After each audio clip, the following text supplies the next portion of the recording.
Thursday night, Homer Bailey 8 strong innings as the Reds took the opener from the front-running Brewers. But Milwaukee too much. Willie Peralta as he blanked the Reds 2-0 in Game 2. Which brings us to tonight on Star Wars weekend, Ace Wars, Cueto v. Gallardo.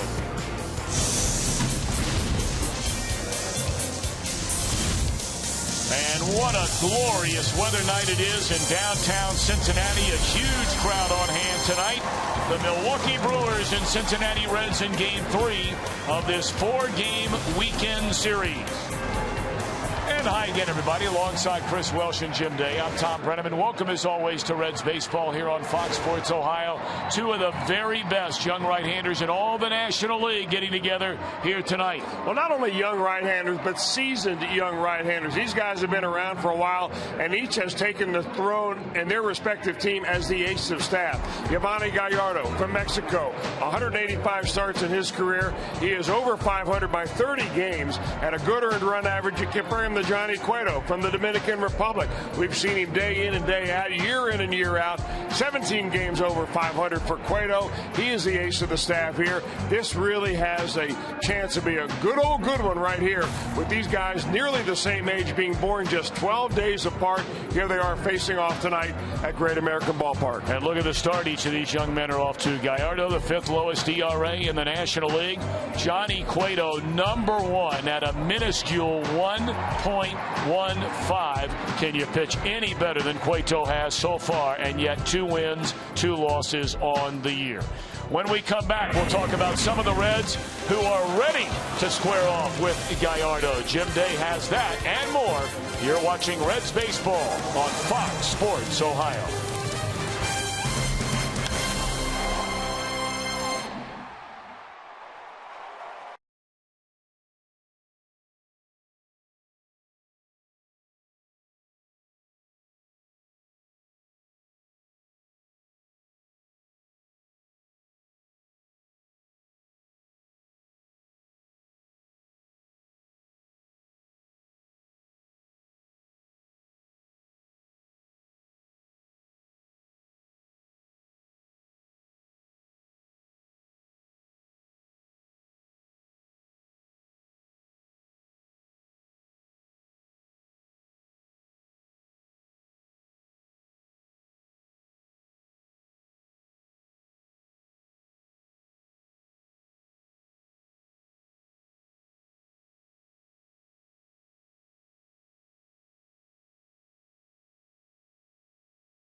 In any form, and the accounts and descriptions of this game may not be disseminated without the express written consent of the Cincinnati Reds.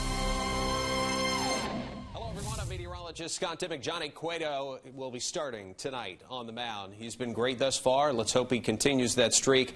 with temperatures starting in the 60s at first pitch. 7th inning stretch, we're down to 61. Final now at GABP, we're down to 59 degrees. Enjoy the game on Fox Sports Ohio. Now, Mother Nature, that's what we had in mind. Great American Ballpark, sun is shining. Reds and Brewers, nothing better than Reds baseball on a Saturday night. Gym day down here on the field where it's very, very pleasant. Now, you heard the guys talk about what a pitching matchup it is tonight. Yovani Gallardo, 1.91 ERA. But you look at the numbers of the Reds lineup tonight and the numbers they put up against Gallardo in their careers. Heisey leading off 333. Now, you look down the list, you see a bunch over 300. Weird enough, Joey Votto, the lowest average on that board. So if everyone else can come through and maybe Votto have himself a night, if they look back at their history against Gallardo, they got to have some confidence coming into tonight's game. Brandon Phillips is one guy that will be swinging it out of the 3-hole as the Reds go after a victory over the Brew Crew. Up next, it's the Battle of Aces. Gallardo versus Cueto. Brenneman and Welsh are on deck on the home of the Reds, Fox Sports Ohio.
Sports Ohio brought to you by your local Ford dealer. Ford, go further.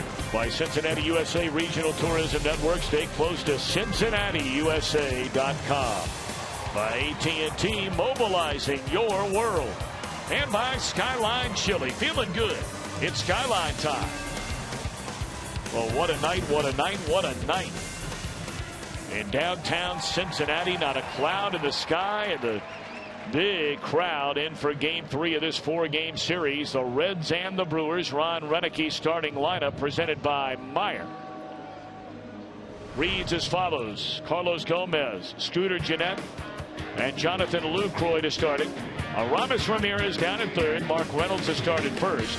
And Caleb Jindal again in right field. Gene Segura, the shortstop. Logan Schaefer just brought up off the disabled list. They put Ryan Braun finally on the DL before the game today. And Johnny Cueto, the man they'll face. I'm not so sure there's another pitcher in baseball as hot as Johnny Cueto. The balloting for the pitcher of the month was yesterday. A lot of people expect Johnny to nail that down. 50 strikeouts in his first 6 starts. He has not had a start that has not been a quality start.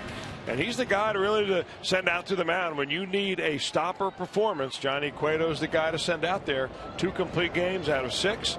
You hope he's on top of his game tonight. Well, look at the 47 innings. The opponent's batting average at 136. Cueto in the 47 frames has allowed a total of 22 base hits. So here we go. And you knew Gomez would come out of his shoes. So what's Cueto do? Spins one up there for strike one, and we're underway. 70 degrees right on the nose. And quickly 0-2 on Gomez. You saw that note. Only the great Jim Maloney had as many strikeouts through his first 6 starts of a season as Cueto has 50 through his front 6 here in 2014.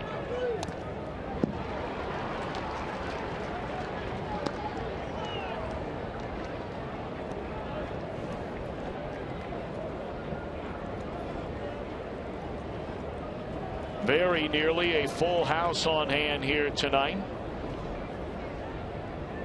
And now the 0-2 on Gomez. Bounces up there, a ball and 2 strikes. Gomez off to a great start this year at .293, 7 home runs, 17 runs batted in, 8 doubles. Number 1 among all leadoff men in virtually every category. And there's strikeout number 51 for Johnny Cueto this year. Soft away, soft away, soft away, and then hard in. That last pitch at 94 miles an hour. He just runs that 4-seamer right upstairs. So now Scooter Gennett, the second baseman, he has taken over that job on an everyday basis from Ricky Weeks. At .277, a home run and 8 runs batted in. Mike DeMuro figures to throw that right arm up a plenty here tonight with Cueto and Gallardo taking the ball. Johnny Cueto's last 3 starts. Now his first 3 were good. His last 3 have just been mind-boggling. 2 are out in the inning. 9 innings, no runs against the Pirates. 9 innings, 1 run against the Pirates. And then last Sunday, 8 innings of shutout baseball with 11 strikeouts in a no decision in Atlanta. Now you see why it is so important to keep this young man healthy. He was not healthy all of last year. In fact, he left that 1-game playoff in Pittsburgh really not being very healthy. And when you've got the glue that keeps this pitching staff together feeling good, Johnny Cueto shows you what he can do. He'll now turn his attention to the catcher Jonathan Lucroy. Well, he had a big night here last night. 3 hits. 3 hits in a row after they got him out in the first inning. He singled, and doubled. And Lucroy at .311.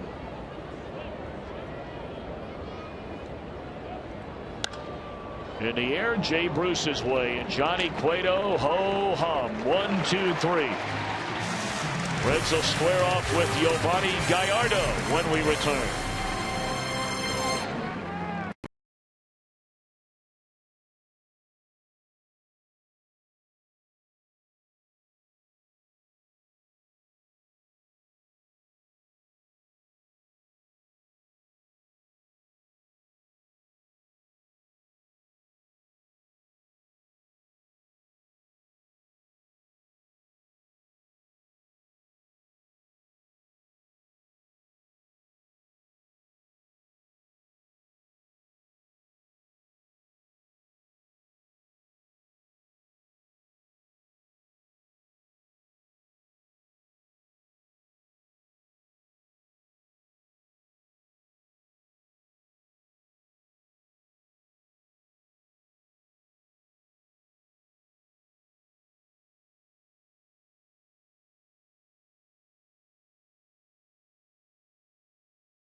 last of the first inning after Johnny Cueto retired the side in order in the first. And the lineup brought to you by Meyer. Tell you what, there are some Reds with some really good numbers in their careers against Gallardo, and Votto has hurt all of the Brewer pitchers. He'll bat behind Heisey. Phillips in a 3-hole back in a lineup. Bruce Frazier and Ludwig in the middle. Pena, Cozart, and Cueto the latter third. And Giovanni Gallardo off to an outstanding start here in 2014. And really, as a 28-year-old, Giovanni Gallardo is reinventing himself. He was once a high strikeout pitcher, threw a few miles an hour harder as an average fastball, would always try to get to a point where he could throw his big overhand curveball because that was the strikeout pitch. But he's essentially traded his curveball for a newfound slider. He's throwing more changeups. And he's throwing sinking fastballs, 2 seamers, which was unheard of for Gallardo early in his career. So here's a guy that all of a sudden was a strikeout pitcher, now pitching to contact. Heisey to lead it off at 275. First pitch swinging 0-1. A home run, 6 runs batted in. You know, it's interesting for Gallardo. His career record against the Reds is 7-6 with an ERA of up near 4.5. Against the St. Louis Cardinals, if you can believe this, as that one is swung on and fouled out of play. So you're talking about the 2 teams that, at least during Gallardo's career, most of his career, have been the 2 teams the Brewers have been duking it out with for supremacy in the division. Against St. Louis, he is 1-11 with an ERA of over 6. So you combine the 2 teams, the Reds and the Cardinals, he 8-17 with an earned run average of 5.5. And against everybody else, he's almost 40 games over 500. ERA barely over 3. Go figure.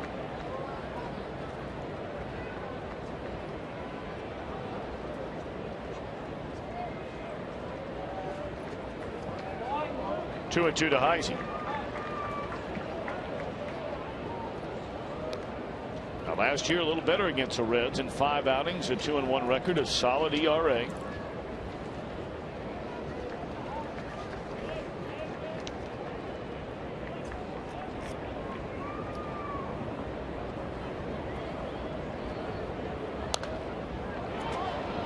Still 2-2 on Heisey.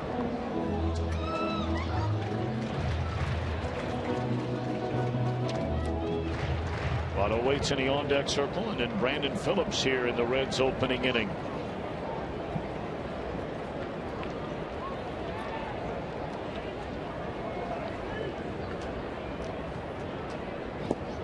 Good eye there by Heisey, not chasing that pitch down in the dirt, and he's run the count full. And that's exactly what Gallardo's used to doing, is trying to get to that curveball, throw that overhand curveball, have it bounce in the dirt, and you chase it. Because of that big overhand delivery, he throws to zones. He throws to a high zone with a fastball, up and out of the zone. He throws what looks like to a hitter coming out of the same zone and drops in there for a curve, but he's unable right now to throw it for a strike.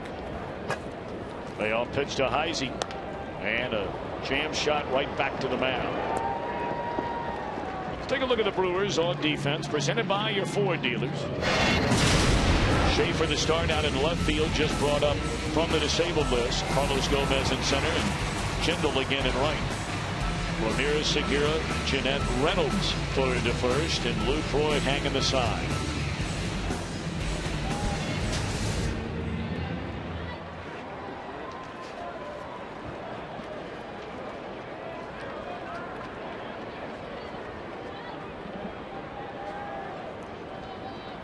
Joey Votto with 1 out and nobody on. Votto at 283, 4 home runs and 10 runs batted in. Joey had a hit in 3 at-bats, also drew a walk last night. 1 for 3 in the opener with a pair of walks. A ball and a strike. Brewers still the best record in all of Major League Baseball. They have won 21 of their first 30 games on the year.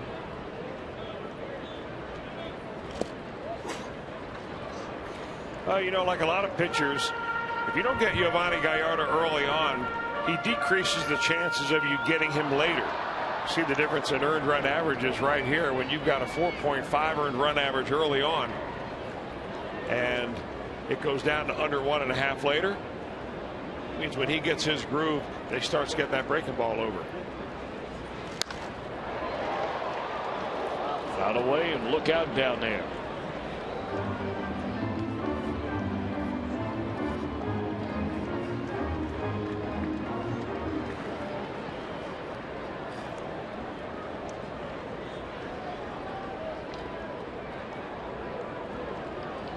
Two and two to Joey Votto. Gallardo a long look into Lucroy, and there's strike three called, and Votto knew it. Fastball on the outside corner, 2 up, 2 down. Now you got to figure, you know, when you've got a matchup of a couple of aces, both of these guys are going to try to ratchet it up just a little bit. And I'm not sure if Johnny Cueto can get any better than he's been. But Gallardo, who is just like Cueto, pitched 6 starts, all 6 quality starts. He knows how important it is for his ball club, for him to make a statement to his club saying, you know what, I can hang with Johnny Cueto. Cueto might be the pitcher of the month for the month of April, but we're going to see what happens here on May the 3rd. Strike one to Brandon Phillips. Brandon, a rare day off yesterday at 254, a home run, 6 runs batted in. Reds shut out here last night by the duo of Peralta and Francisco Rodriguez. Reds had a total of 3 hits in the game. Had a single by Heisey, had a double by Votto, and a double by Frazier, and that was all. Mike Leake, 8 innings, allowing the 2 runs, but hung with his 3rd loss of the year.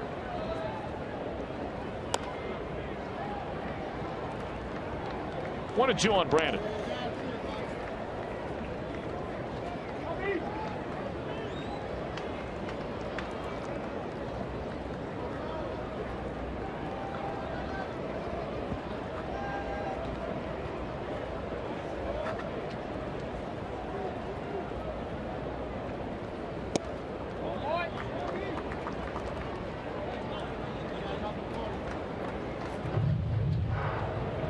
Segura swung around well into the hole at shortstop, and Ramirez not all that far off the 3rd base line, so a big gap between the 2nd baseman Jeanette and the shortstop Segura.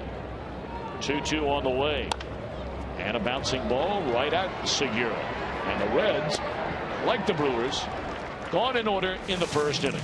Game on. Gallardo v. Cueto here tonight.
For serious injuries, call 1-800-ELK-OHIO. Innings pitched in March and April. Take a look at the increase every year for Johnny Cueto, and of course on again, off again, healthy again, and here in 2014 the most he's ever thrown. through really officially the first month of the year. You know, you're looking at it a little different, Johnny Cueto, this year. You can almost see less effort in his delivery. Certainly throwing fewer fastballs. And what you see out of Cueto, he'll work around 92, 91, maybe 93. And then when he needs it with runners on base, you're going to see him be able to up that fastball around 95. He did it in his last game against Atlanta. Well, Cueto wondering where each of those last two pitches missed. Hides the ball very well, turns completely away from the batter, and the first thing the batter sees coming around is that glove and arm. In the air to left field, and Aramis Ramirez continues to haunt Johnny Cueto. No player in the big leagues has hit more home runs against Cueto than Aramis Ramirez. That is the 5th time he's played long ball against the Reds ace.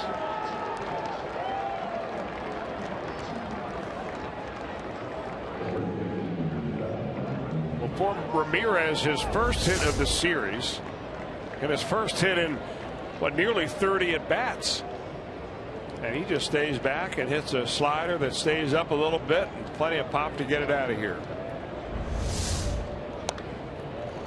So 1-0 Milwaukee, and Ramirez smiling, I'm sure, the monkey off his back. His last hit was a home run. Then went 28 at bats without a single knock until now.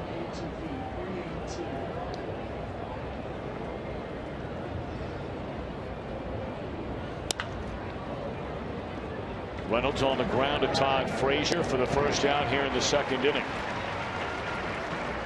Cueto, that is the 5th home run he's allowed this season.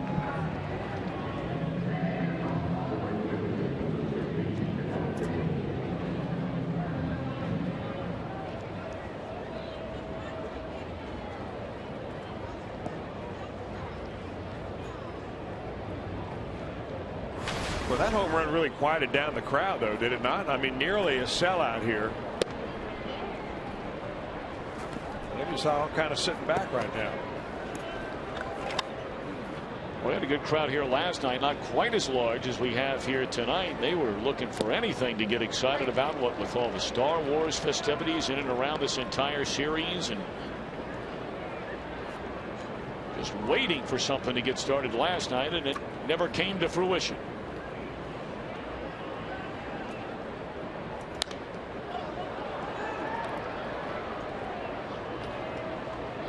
Kindle fouls it away behind Cueto at 1 ball and 2 strikes.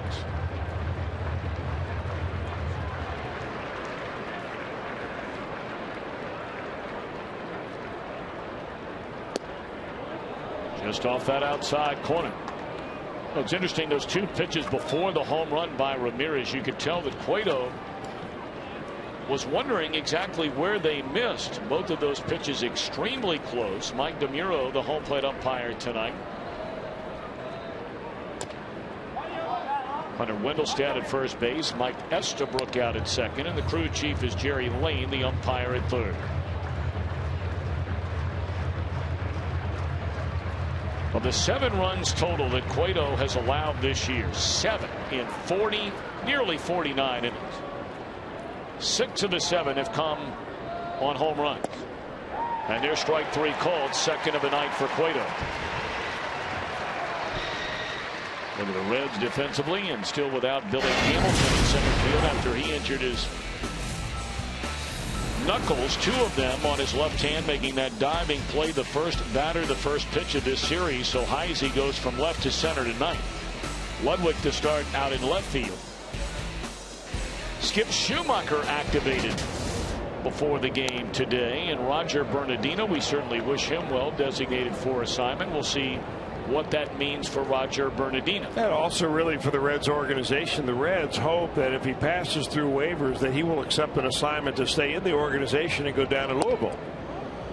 You give the Reds a little bit more insurance down there, if you want to call it that, maybe to be brought back at a later date if the Reds need him. That's a transaction that happened. Now Skip Schumacher is going to be more than just a guy coming off the bench.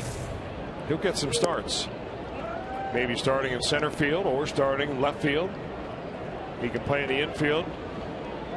Really hasn't played much in the way of shortstop, but he can play just about anywhere else. 2-1 on Gene Segura, the Milwaukee shortstop, an all-star a season ago, his first full year in the major leagues. 247. Segura 0 for 3, scored a run last night. He had 2 hits, knocked in a run, scored a run on Thursday night.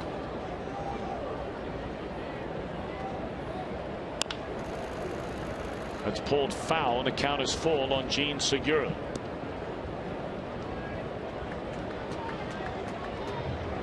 Segura just back in the starting lineup when the Brewers came to town on Thursday night.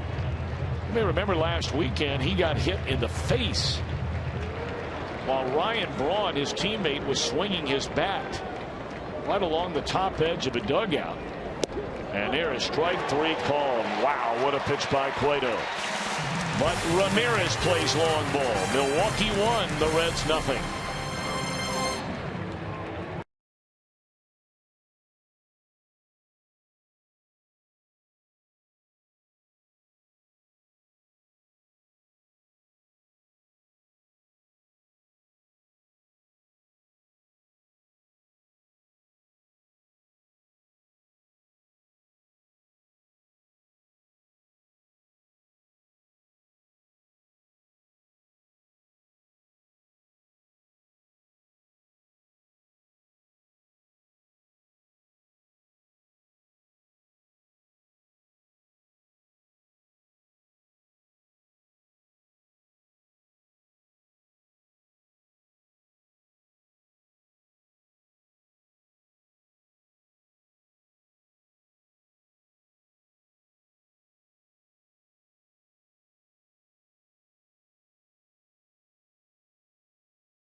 During our game tonight, James Sosnowski. I hope, James, I'm saying that correctly. James lives up in Mainville, Ohio, and he would win that beautiful new Tundra on display every day here at Great American Ballpark. And you can register for your chance to win it by stopping by your Cincinnati or Northern Kentucky Toyota dealer.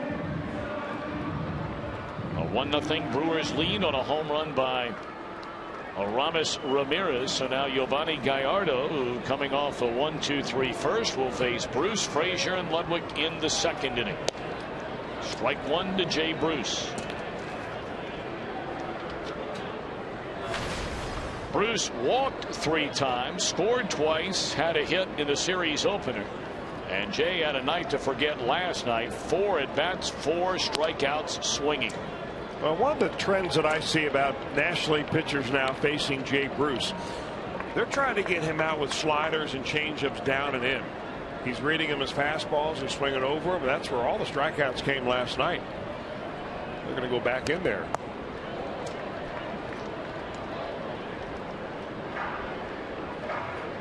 And it's all right to swing at that pitch, but you don't swing at that pitch until you have to. Meaning, don't go up there early in the count, chase that pitch, and then set yourself up for it later in the count. Because later in the count, all they do is expand the strike zone a little bit more, make it more inside, a little bit lower, and you end up chasing a pitcher's pitch. Wants a slider down and in. Jay able to lay off of it this time, and that'll leave an account of 2 balls and 2 strikes.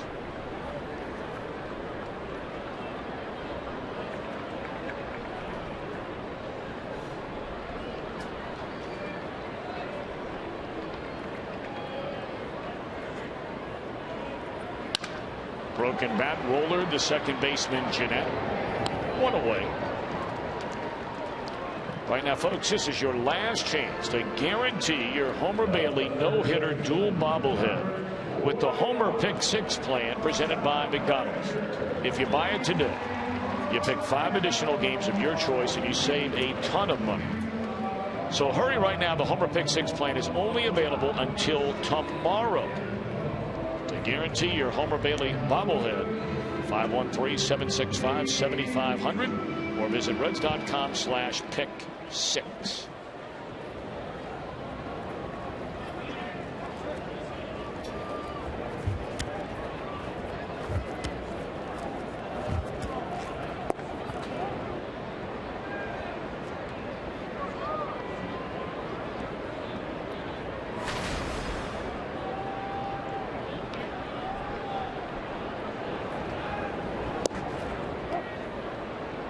One and one to Todd Frazier.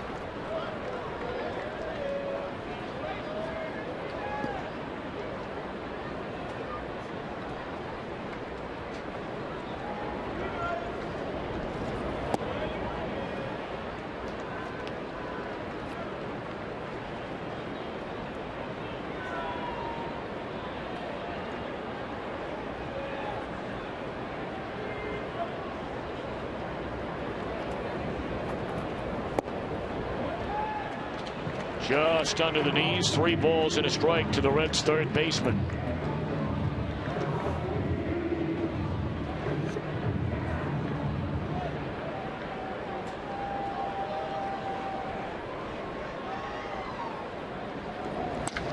Hard hit ball into left field. And the Reds have their first base runner of the night against Giovanni Gallardo. Well, the key for that at bat for Todd Frazier was his patience early on. He didn't go after a couple of those teaser sliders that Gallardo was throwing out on the outer part of the plate. Eventually ran the count 3-1. Good hitters count. And laid right into a low fastball.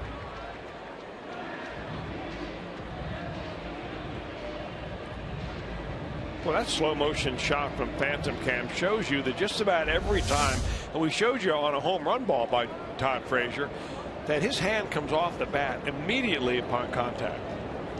Not everybody does that. Amazing.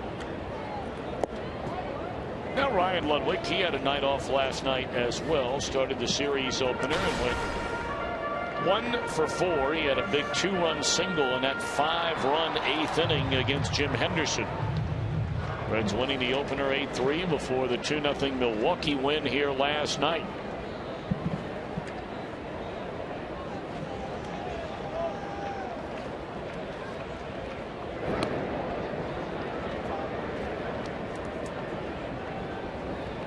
The Reds have been extremely aggressive. We've talked about it time and time again.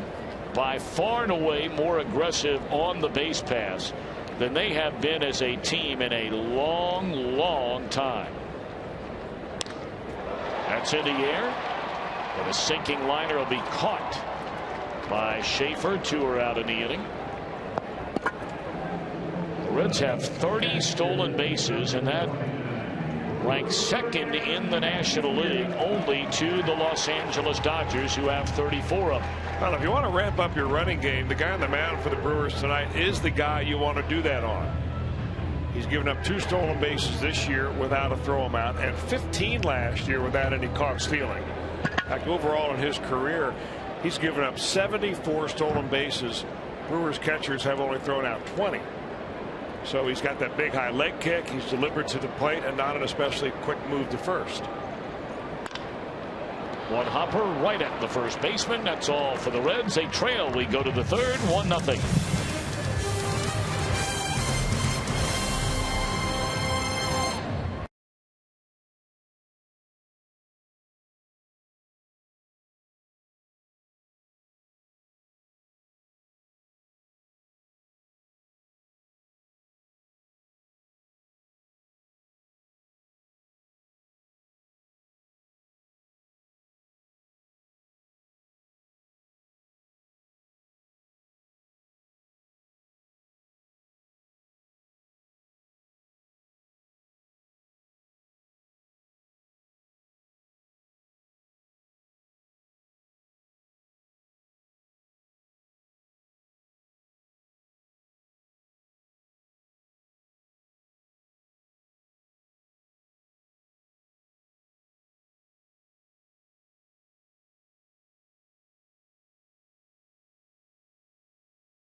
As much as he's the same, he's also different. And what I mean by that is that his mix of pitches are the same. He's got the sinker, the cutter, the slider, the changeup. He's got the same mix of pitches, but how he's pitching is different. He's using that sinker-cutter combination a lot. He's been able to use both sides of the plate with sink and cut action, which is very difficult. It's very similar to what made Greg Maddux so effective.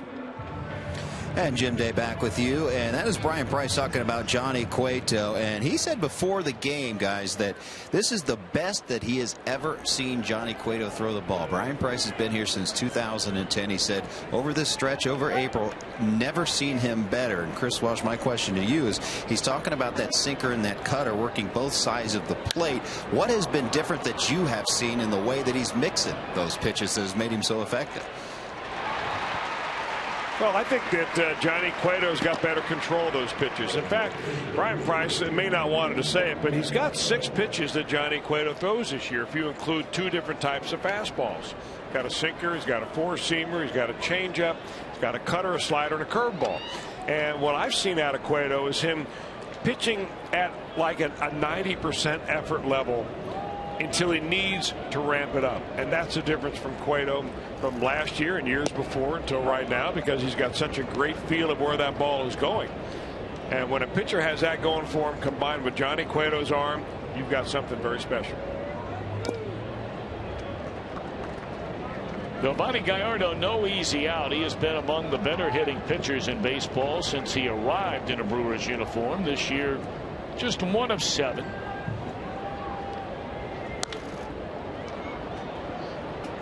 No balls and 2 strikes. We're in the top of the 3rd inning.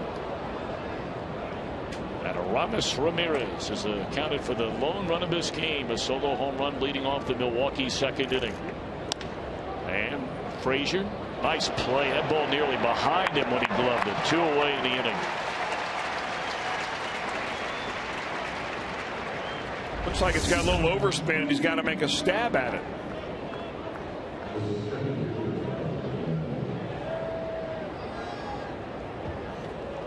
Well, if you play infield behind Johnny Cueto, you want to stay on the balls of your feet, too, because he gets a lot of ground balls and he throws strikes, which means you're ready to field. This defense is among baseball's best. I'll tell you, we all wondered when Todd Frazier took over ultimately for, of course, Scott Rowland down at third base. And Rowland, in the grand scheme of things, is nearly impossible to replace defensively. But, Chris, I know you would concur that Todd Frazier has really become an outstanding defensive third baseman. Well, we've said it last year. I think he played Gold Glove caliber third base. And he's worked at it. He's worked at it. I think playing alongside Scott Rowland certainly had something to do with that.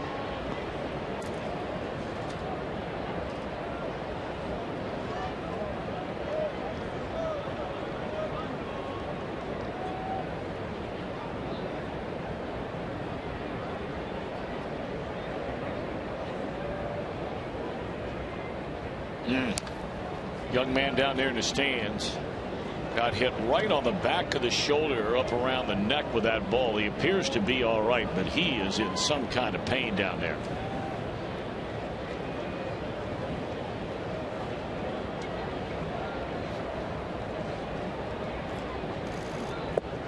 Gone swinging Gomez for the 2nd time tonight. Cueto has 4 of those. He's only allowed 1 hit. That was a home run to Ramirez, and it's 1-0 Milwaukee.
Every Sunday home game, take advantage of the Reach Magazine family deal.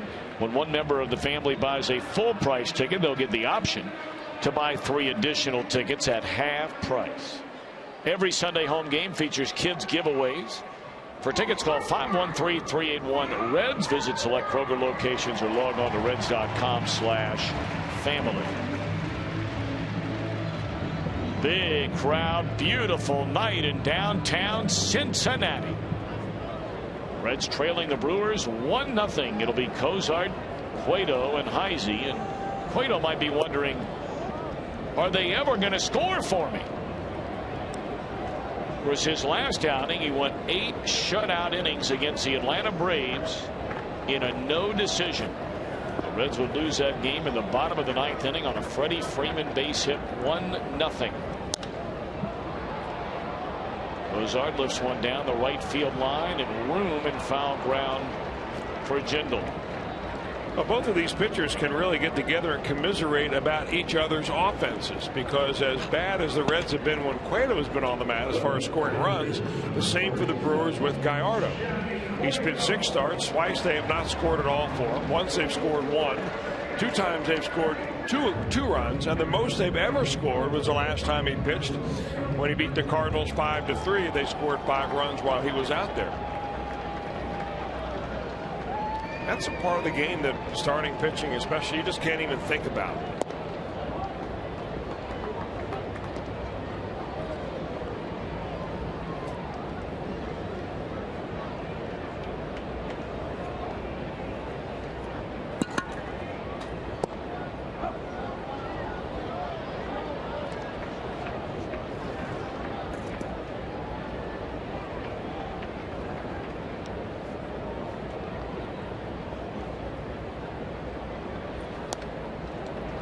A ball and 2 strikes on Johnny Cueto.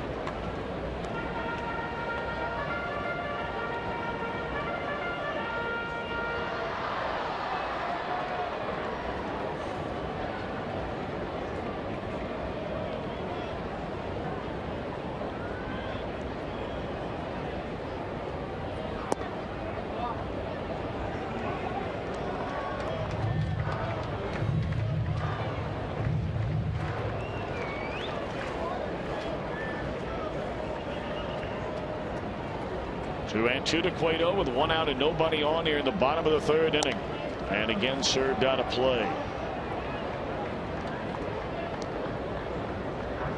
I'd like to remind you one more time, because of the Flying Pig Marathon through Greater Cincinnati tomorrow morning, we will not play tomorrow afternoon until 4:10. Of course, normally we get started at 1:10 in the afternoon on Sunday home games. But 3 hours later tomorrow. That one bounced to Jeanette. 2 away.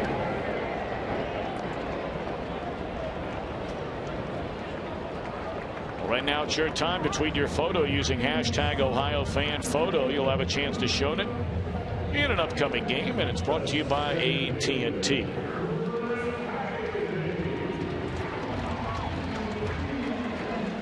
To finish up that thought about that 4:10 first pitch tomorrow, we once again emphasize, if you're coming down to the ball game,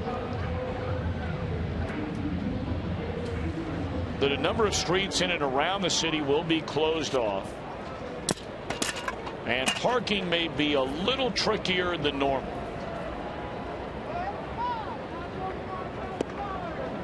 Pretty sure the Flying Pig Marathon has a website that can give you all the information you might need. Kyle Loesch, a one-time Red, will be opposed by Alfredo Simon.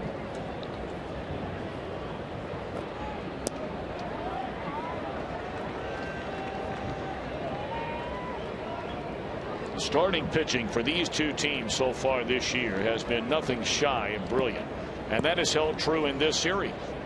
Bailey, 8 innings, 3 runs in the opener against Estrada, who went 6 and allowed 3. Leak, 8 innings, 2 runs. Bested by Peralta, 8 innings, no runs. And tonight at the end of 3, it's 1-0 Gallardo and Milwaukee.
can chat with Hall of Fame writer Hal McCoy. Jay Bruce already guaranteeing a big month of May. And the run for the Roses down the road in Louisville, Kentucky at Churchill Downs today. It's all brought to you by 1-800-SAFE-AUTO. Drive safe, spend less.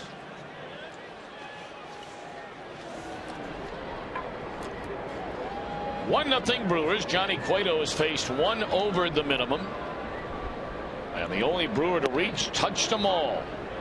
And some man due up third here in the fourth inning. Aramis Ramirez. He had a home run to left field, leading off the Milwaukee second inning. Jeanette takes on the outside corner. He popped up to Brandon Phillips his first time up.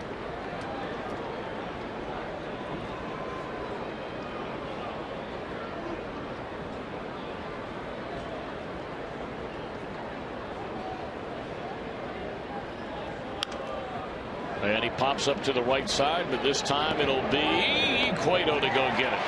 You don't see that very often, but Johnny, not some stiff out there on the mound. I'll tell you what, the pitchers union loves that. He is dispelling the myth that pitchers cannot catch pop-ups. In fact, anytime you see a pop-up go up in the middle of the infield, the last guy on the totem pole to field that pop-up, even if it is going to come right down on the pitcher's rubber, is the pitcher. There's Johnny Cueto over there calling Joey Votto off, saying, hey, I got it. Love the way Votto, though, is right there behind him in case that thing just happened to squirt loose. Remember when Pete Rose did that? With Bob Boone, that was when they were playing in Philadelphia together.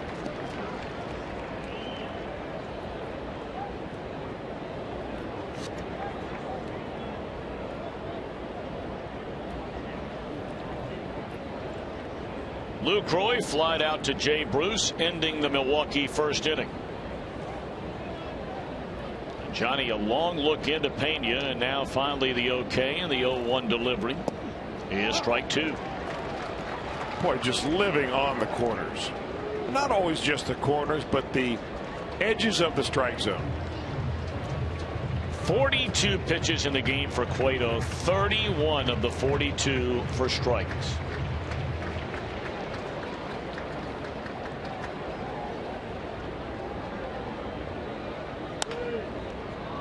Off his glove at Brandon Phillips. 2 away. Now, the last time he was out, it was against the Atlanta Braves, and Johnny Cueto had a number of strikeouts in that ball game. But 6 of the 11 that he had were looking, and that tells me that he's all around the edges of the strike zone. Because when a ball comes right down the middle, a hitter sees it, he swings at it, he may swing and miss.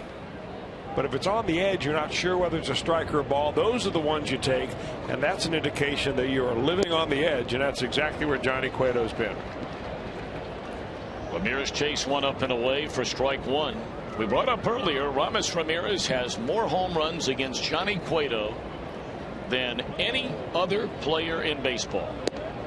You know, the home run he hit was off a slider. And he is a very good off-speed hitter, Ramirez. I got to figure in this at bat, he's going to see mostly, now maybe not a steady diet of, but mostly fastballs. Fastball up and in there. 2-1. 96, so he went from 191 to 96 when he's coming inside. Of course, it should be noted that ever since Johnny Cueto has come to Major League Baseball, Aramis Ramirez has played inside the same division as Cueto.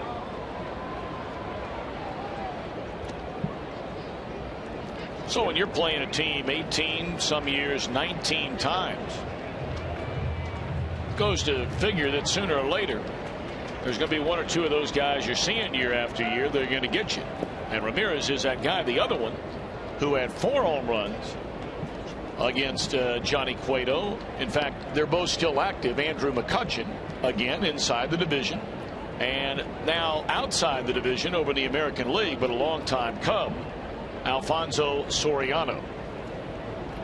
Yeah, but it says something when you're a 285 hitter like Ramirez is lifetime, but you're batting .333 against one of the best pitchers in the league. Well, not this time. Cueto now has 5 strikeouts. Let's see if Votto can get something going here in the Reds' 4.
Reds baseball on Fox Sports Ohio, brought to you by JTM Food Group. Let's create great dishes together. Buy Toyota for over 30 Toyota offers. Visit buyatoyota.com. And go for the Save on Wings Tuesday in B-Dub. Specially priced wings all day long. Buffalo Wild Wings. Wings, beer, sports. A lot of great joints around the banks. And all over downtown Cincinnati these days. What an unbelievable downtown this continues to turn into. Whether it's along the banks, whether you're going up Vine Street. A lot going on. 2, 3, and 4 in the batting order, with the Reds trailing Giovanni Gallardo and the Brewers 1-0. Votto looked at strike 3 his first time up. You and I were down along the banks the other night. I've never been in that place. What do they call it? The Yard House? The Yard House. It's a nice spot. I don't take you to the kind of places you take me. Like the bar in Star Wars. Those are all my people, don't you know?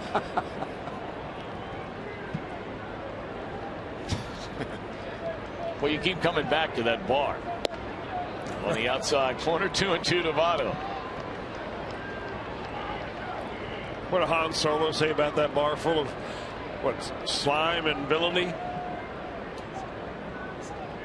Scum and villainy. Close.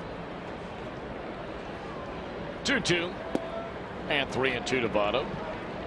But I am deeply offended you would refer to my friends in such a way. Just a choice of your establishments.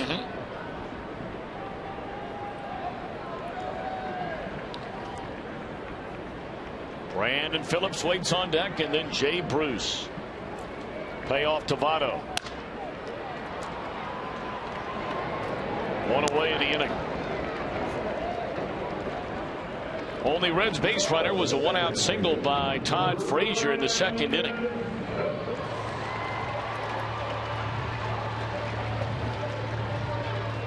You know what it seems like Giovanni Gallardo does to me? I mean, if you just break it down to simplest terms, it's usually not this simple, but he's really good at throwing his breaking ball away from a hitter, and he's good at getting inside on the fastball. He has jammed Joey Votto twice on fastballs, once on a 3-2 count, once on a 1-2 count. He jammed Phillips on a fastball, but he keeps that breaking ball away.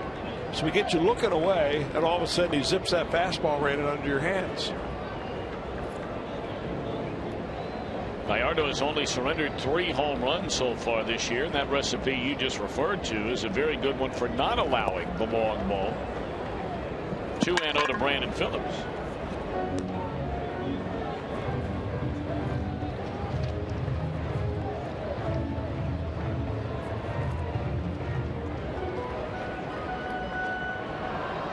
Gallardo was born in Mexico. We brought that up earlier, but his family moved across the border. He grew up and graduated from Trimble Tech, Texas High School. And that's a base hit for Brandon Phillips. We brought up earlier all that room. What with the way the Brewers are shading Brandon Phillips, if he basically places a ball even 15 feet to the third base side of second, it's a hit. And that's where that was. That came really right back over the plate and got it up, and Brandon did what he should do, which is try to hit that ball through the middle. Tonight's steel power tool performer Jay Bruce, 24 home runs in his career against Milwaukee. Roughly about once every 12 at-bats against the Brewers. So that means right about now he's due. 4 plate appearances last night. He had 5 plate appearances in the opener and 1 already tonight.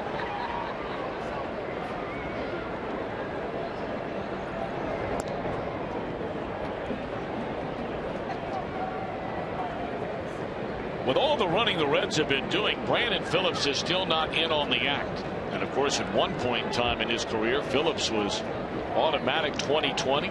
couple of times a 30-30 player in the same year. But 0 for 2 attempting to steal so far this season. 1-1 on Jay Bruce.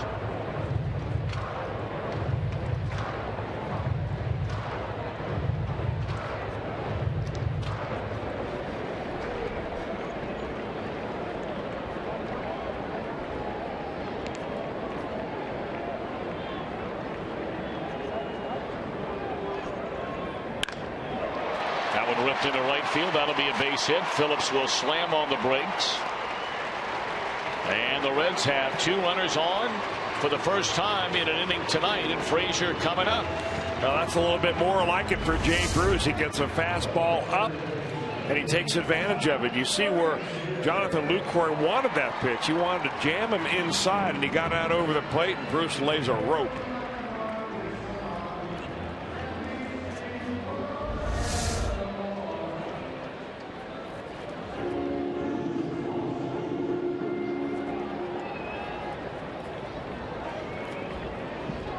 Frazier, a base hit, a single into left field in the second inning. Worked himself into a good hitter's count at 3-1 before banging that rope just in front of Schaefer in left field. Frazier hit in the back. And they are loaded. I'm not sure if they got him in the back or it got him in the back of the elbow. He wants to rub it the worst way. I'm not really sure where that unwritten rule came from about don't rub it.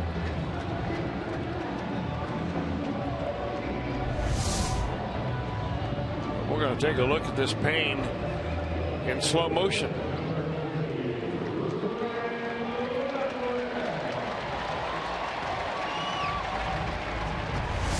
Well, it's tough to tell whether it got him, like right around the kidneys, or whether that thing got him on the elbow.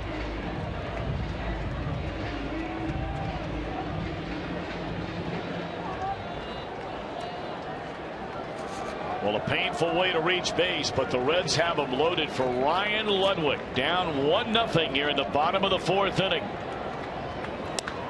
And a base hit by Ludwig will tie the game. They're going to hold Bruce at third. And it's a 1-1 affair.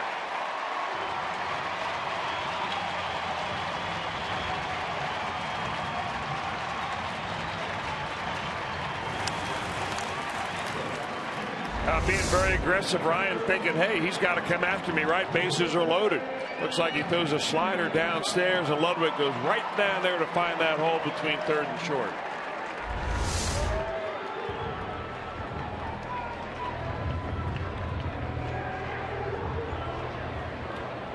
So now Pena, the Reds with a chance to take the lead. Back-to-back singles with one out by Phillips and Bruce. Frazier hit by a pitch. Ludwig a run-scoring single. Pena bounced out to the first baseman, his only time up tonight. And this one will fall in, a base hit. 2 runs will score. And the Reds have taken a 3-1 lead.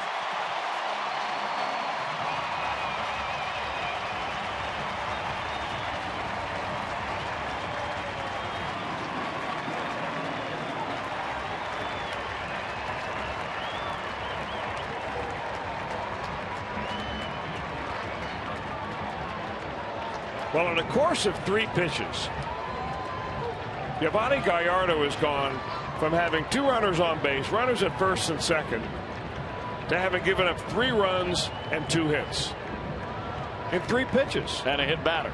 Well, he hit Frazier with a pitch. First pitch swinging was Ryan Ludwig. That brought a run in. First pitch swinging was Brian Pena. So in 3 pitches, he gives up 3 runs.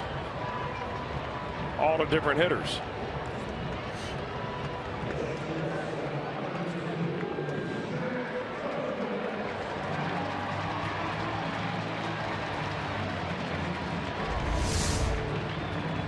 Well, the Reds not finished yet. They've got Cozart now with Ludwig at second base and Pena on at first. 3 runs home. Cozart flied out to the right fielder his first time up.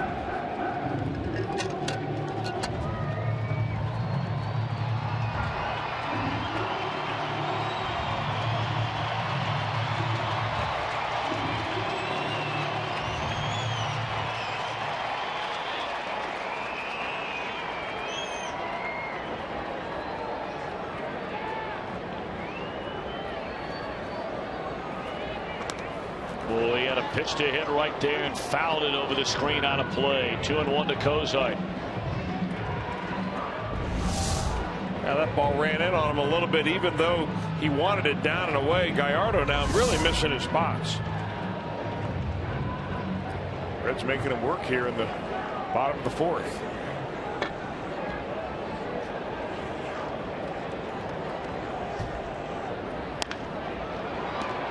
Well, there's one.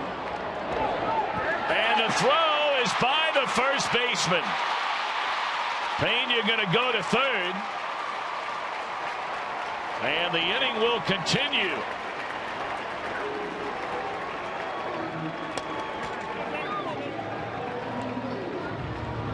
That'll be a fielder's choice for Kozart. The out at third, and then a throwing error, allowing Pena to go second to third. You know, I'm really surprised that Ramirez tried to do that play with one out. The double play would have ended the inning. And he practices in practice probably 30 times a day. Field a ground ball, throw it to the second baseman. Field a ground ball, throw it to the second baseman. That time he went for the third base and then first base. That's more of a play you might see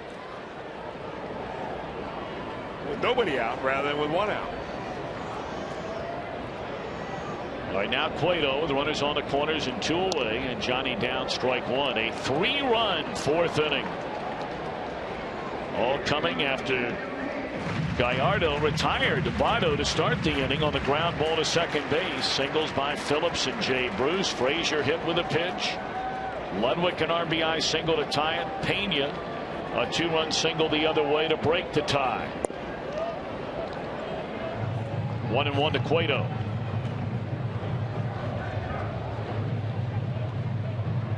And really, Reds offense in this inning have taken a page out of the Brewers playbook, which has come right out of the on-deck circle swinging the bat.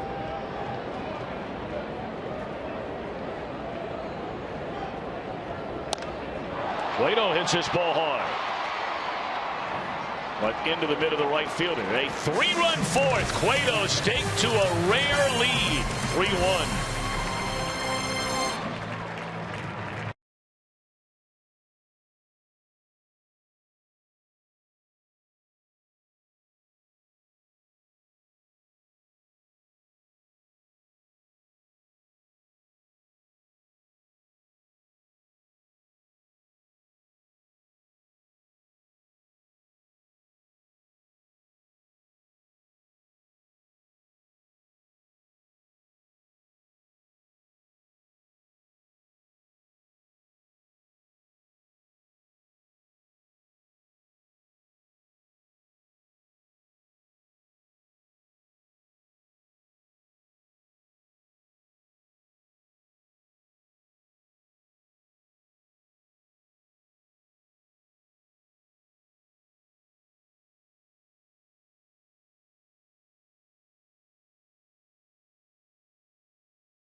So far, so good for the Redlegs. Hey, don't forget, Tuesday night, Fox Sports Ohio taking over the Reds ticket office. We'll have a great deal on Reds tickets, but you have to be watching on Tuesday night. And, of course, it'll be a special night indeed, as we will emanate from Fenway Park in Boston. Looking forward to that, Mr. Welsh. Yes. I'm a little disappointed, really, the Reds are only going to be able to play 2 games in Boston, because you go to a city like Boston, you get into Fenway Park for the first time in, I don't know, maybe 6 or 7 years. You just kind of wish that the series was just a little bit more than 2 games. But make the most of it while you're out there. Well, we also get to go to the brand new Yankee Stadium. That'll be the first series after the All-Star break, so that'll be a treat. And then in the month of September, the Reds will also get a chance to visit Camden Yards. And let's be honest about it. If you've got to go to 3 ballparks inside that American League East, it is hands down that trio rather than the 2 the Reds are missing. We'll leave those unmentioned. Well, they're good towns. We've been to Toronto. It's a beautiful city. It's nothing against the town. It's just, you know, you're indoors, and the same thing down at Tampa. Or St. Petersburg, I guess, technically. They've done wonders in that downtown there. But again, you're inside. As opposed to Camden Yards, Fenway, Yankee Stadium.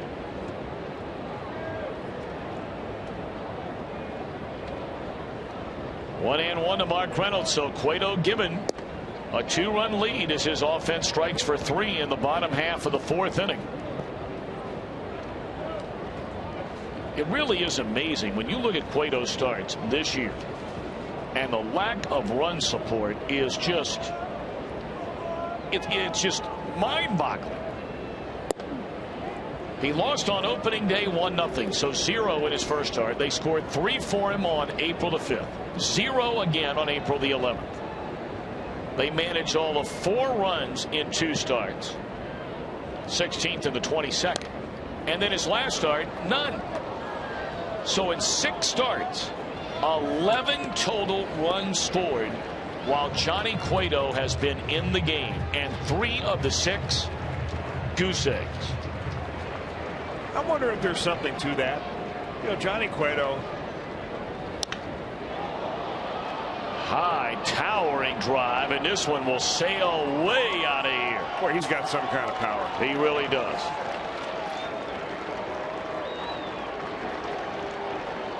Mark Reynolds, his 7th home run already this year.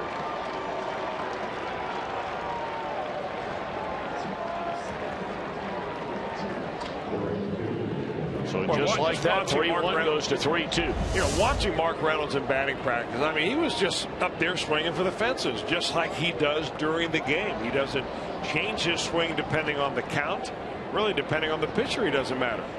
He just gets up there and lets it rip. He's going to hit his share of home runs. He's going to strike out a lot, but you're going to get the long ball a lot. Off the end of the bat, Heisey waiting. 1 away here in the 5th.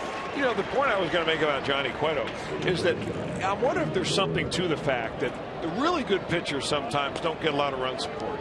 And it might be that the pitcher that they're opposing on that particular night know that if I give up a couple of runs here, the game's over.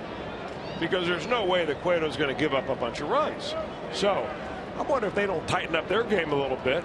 So if you look, Tom, at the pitchers this year who have had the most run support from their teams, they are really anybody but the top pitcher in the rotation. I mean, the guy who's gotten more run support than anybody in the National League this year is Homer Bailey.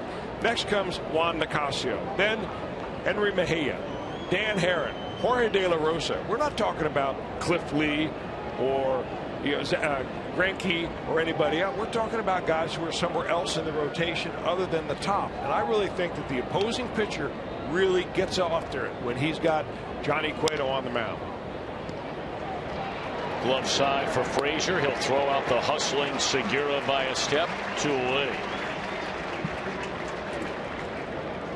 So you buy that theory? I think it makes perfect sense. Absolute perfect sense. Just made it up. Well, you know what? Then you're on a pretty good roll tonight. It's a good way to come out of the game.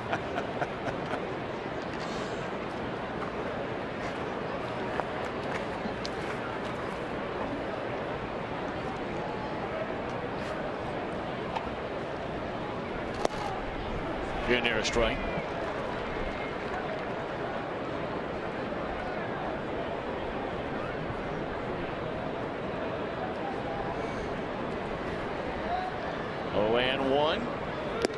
And that's a fastball just blown right by Schaefer.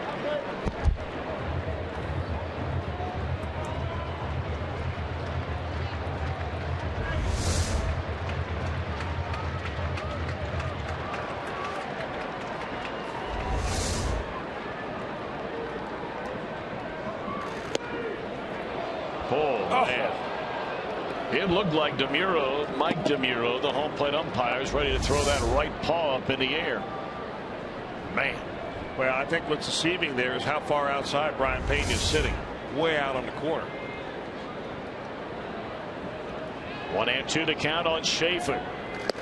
Took care of him the next pitch, 92 under his hands. A home run by Reynolds. Middle of the 5th. Reds in front, 3-2.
Let's get live. The pregame edition is brought to you by Race St. Clair Roofing. First look at the lineups, features, and much more. Reds Live, the pregame edition.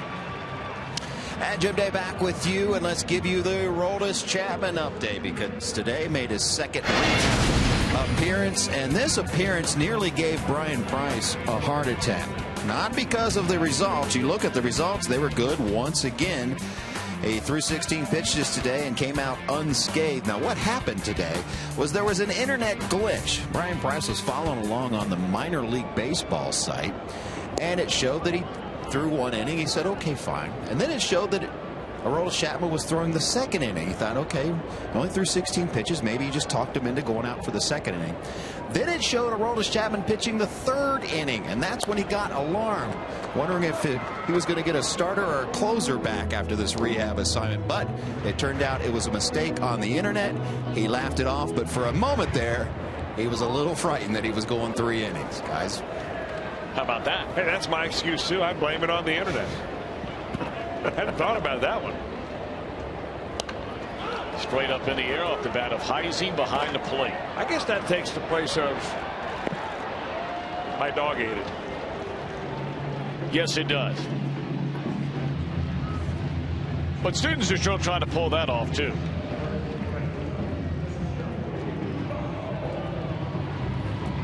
You know, it's interesting that would happen. A great story, though, Jim. Thank you very much. But, of course, Brian Price, when all of that debate was going on about Aroldis Chapman starter, Aroldis Chapman closer, Brian Price was, without question, in the camp of Aroldis Chapman, the starter. Mm-hmm. But he also knew the timing was very important as to the timing of when in his career he would have been made a starter. And if you wait this long, you're not sure how many more years he'll be with the Reds as far as under contract. You may be preparing him to be a starter for someone else, with an innings limit and pitching limit and so on. So the question really came down as to where would he best serve this ball club right now. Joey Votto 0 for 2 so far tonight against Gallardo. Off the inside corner, 2 balls and a strike to Joey Votto.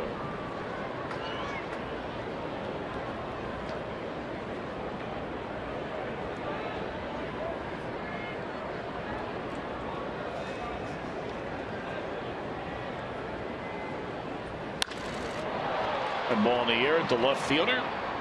2 away in the inning.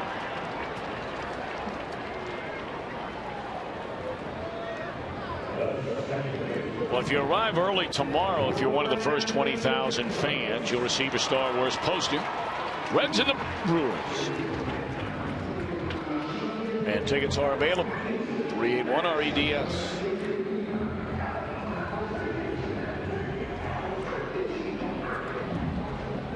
And of course, the Star Wars theme ongoing this entire weekend. Is that Chuck D? That was Chuck D dressed up out there as Chewbacca alongside one of the troopers there. There's Chuck D with the wig on. Good to see him back in the saddle again.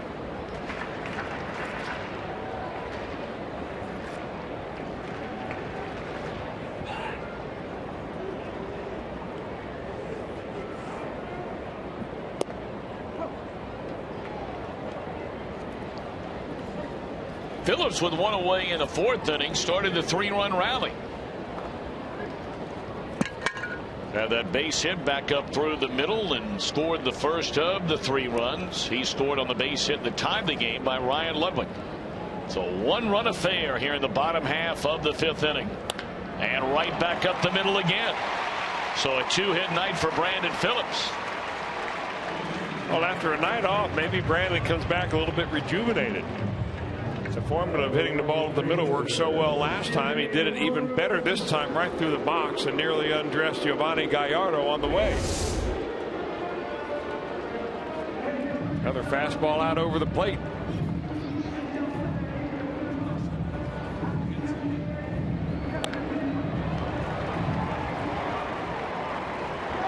Jay Bruce whacked one into right field, a single, and scored in the 3-run 4th inning.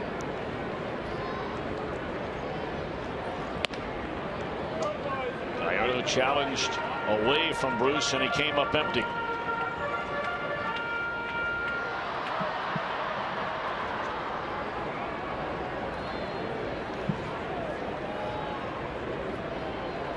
Jay still sitting on 99 career home runs here at Great American Ballpark. Adam Dunn, the all-time leader, with 126, but Bruce will blow right by that number before his Reds career is over. And Bruce also sitting on 499 career runs batted in. Popped up to the right side, and this will end the inning. Gallardo to lead things off in the 6th. The Reds in front of Milwaukee by a run.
Look at our Honda game summary. A home run by Aramis Ramirez, the 5th in his career against Johnny Cueto. That came in the 2nd inning. But then the Reds finally broke through in the 4th. Bases loaded.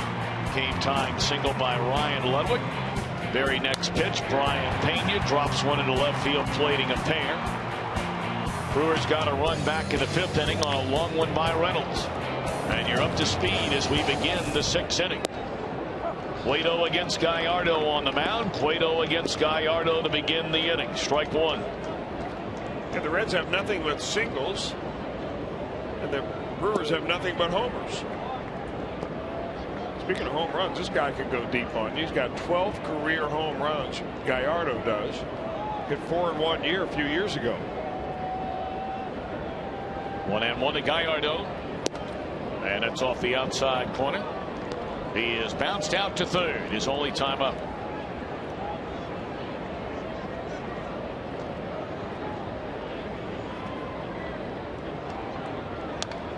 That's a hearty rip.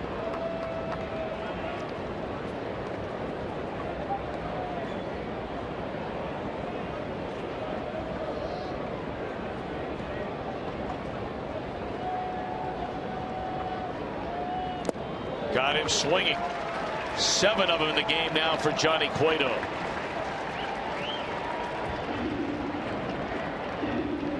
Well, the Fan Express to Reds Country back on the road this season. To get your group on board the Fan Express, call the Root Group Sales at 513-765-7600. The Russellville Elementary School came on the Fan Express to the ballpark tonight, and we are delighted to have them with us.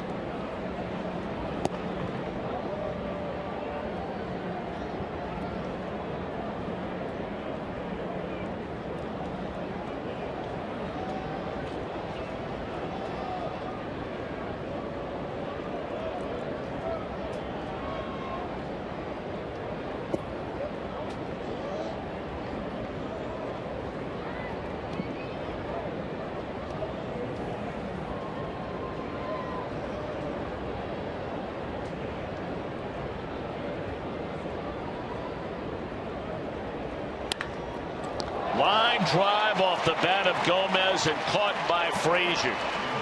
Boy, that ball was scalded by Gomez.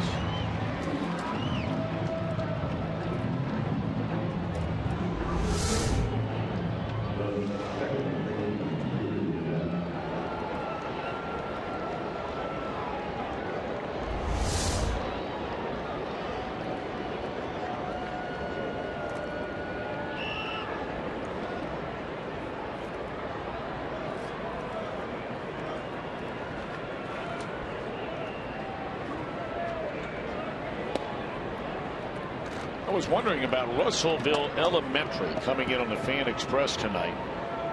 Now there's a Russellville Elementary in Russellville, Ohio, the home of the Warriors. There's also a Russellville, Kentucky. And of course here in Reds Country, could be either one of those.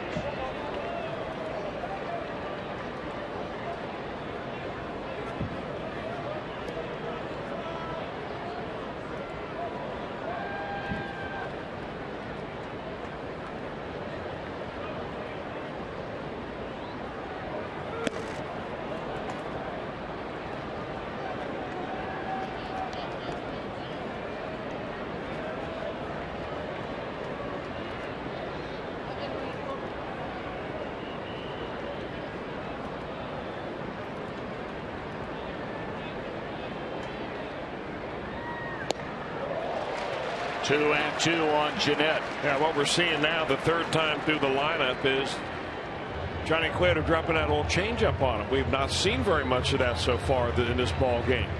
That's when he got the strikeout on of Yvonne Gallardo, and he had Scooter way out in front of that last one. Cueto on his backside, a pirouette, and able to throw him out at first base. How about that, Johnny?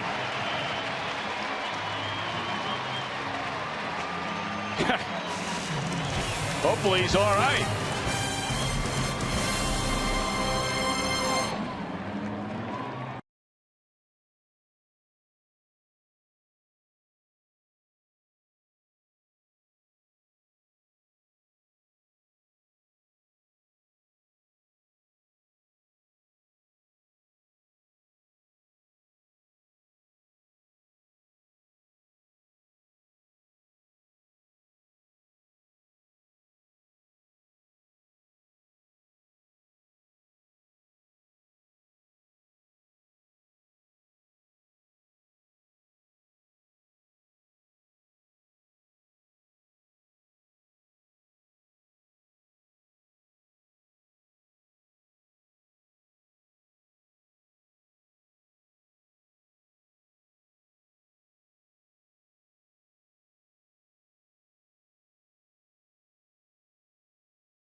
Your favorite Reds players? Well, don't miss a Reds Community Fund Family Catch. That'll be after the Reds and the Blue Jays on Sunday, June the 22nd. There are 2 packages you can choose from that include the opportunity to play catch on the field, 2 tickets to the game. That's June the 22nd and more. Check it out. Reds.com/catch.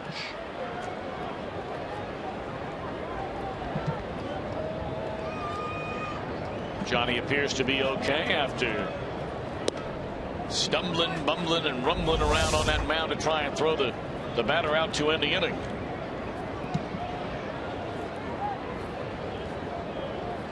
Yeah, he came off acting like maybe he had twisted his back a little bit, but overall it's a nice play. He reached really well behind him to grab that ball.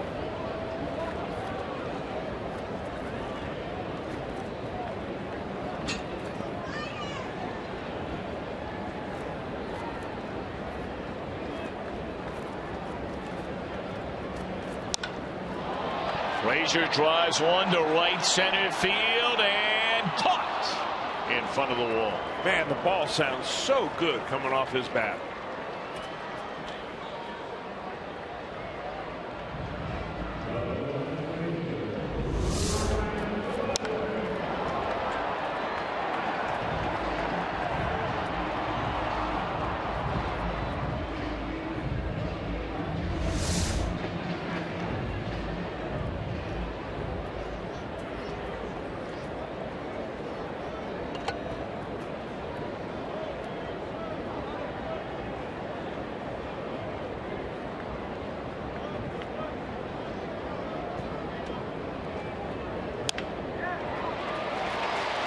Looks good coming off his bat right now, too. Ryan Ludwig, his 2nd hit of the night.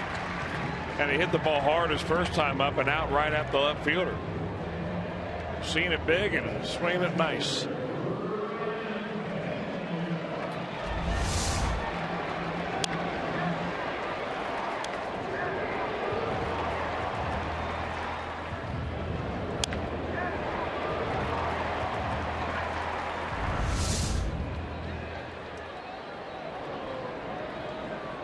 So now Pena broke the 1-1 tie with a 2-run single into left field in that 3-run 4th inning. Reds in front by a run. We're in the bottom of the 6th.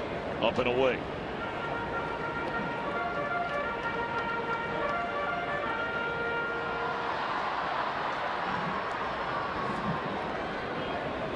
Earlier today at Wrigley Field in Chicago, the Cubs once again hand the Cardinals a loss.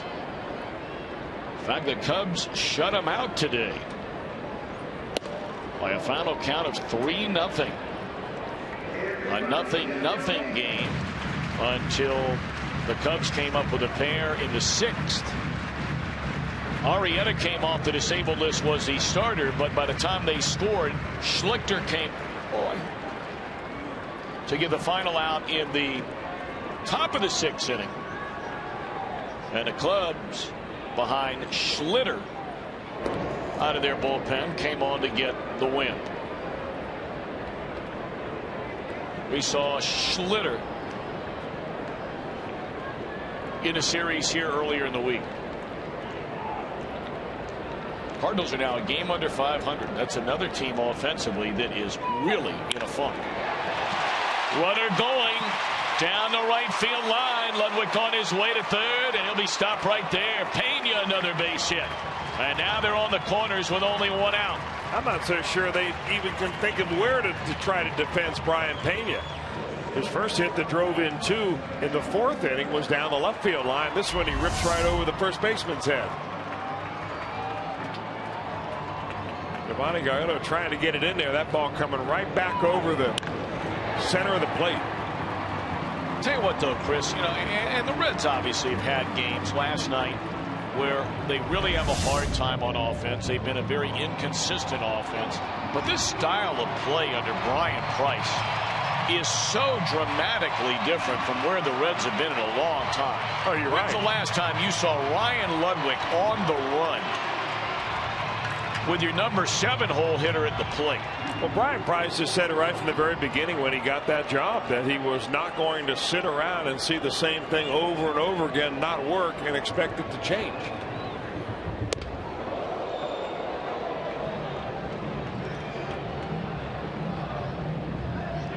And sometimes you're going to run yourself out of an inning. Sometimes it's going to look bad out there because you're saying, well, why would you ever run this guy as he's gunned down?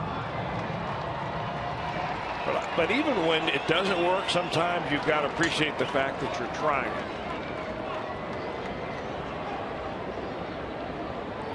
And now Pena running. And they have Ludwig. Did he get back? No, he's out. Now, Pena running was a good thing. Ludwig running from there on a ground ball back to the pitcher to home and getting caught off the bag, not a good thing. I don't know whether he thought that ball was going to bounce over the head of the pitcher or what, but or maybe he thought that it was a double play ball. You know, at third base, of course, maybe he didn't know that Brian Pena was running on the play and there was no double play to be had.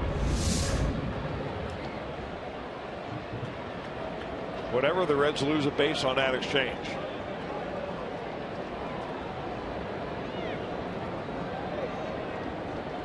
Well, now Johnny Cueto has put the ball in play twice. A bouncer to the second baseman and a fly ball to right. Really what I mean by that is instead of having a man on third, you've got a man on second and first instead of first and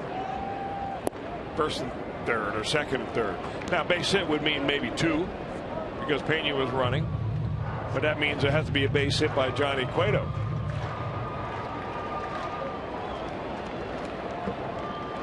Who has one RBI this year.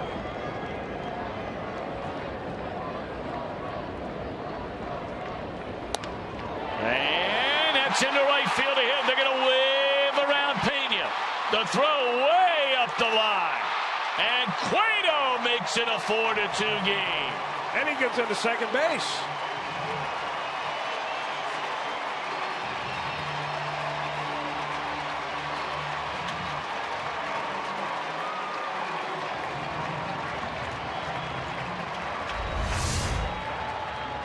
Johnny slicing it right in between the first baseman and the second baseman right here, and he never stops. He sees that ball going airmail over the cutoff man and even over the catcher.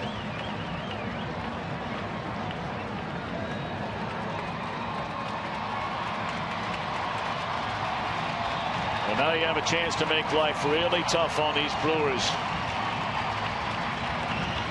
Cueto getting his second RBI of the year. A 2-run lead. And now Heisey, who twice has bounced out to the pitcher, and he's fouled out behind the plate.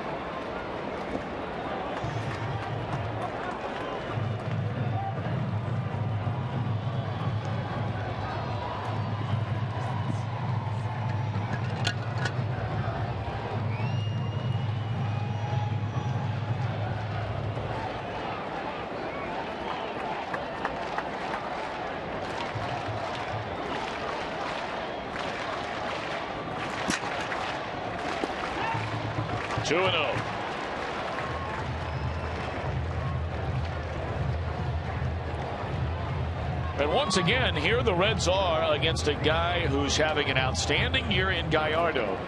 But for whatever reason, he has basically been a .500 pitcher against the Reds with an ERA of almost 4.5.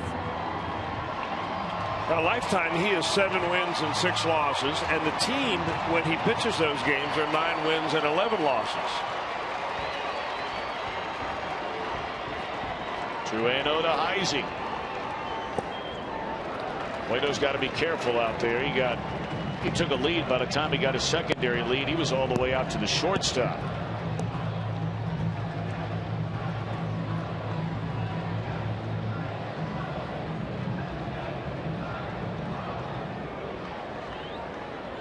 Gallardo rubbing up that baseball. He knows Votto's standing in the on-deck circle, and even though he's retired him 3 times tonight, would certainly prefer not to face him with the bases loaded. 3-1 now to Heisey.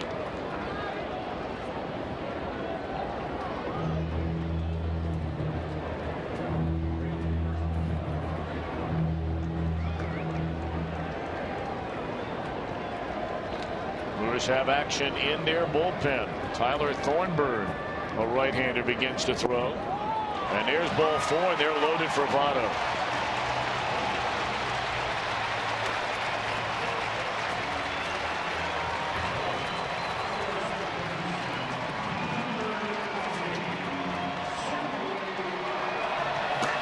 And Rick Kranitz, the pitching coach, will come out and visit Yovani Gallardo.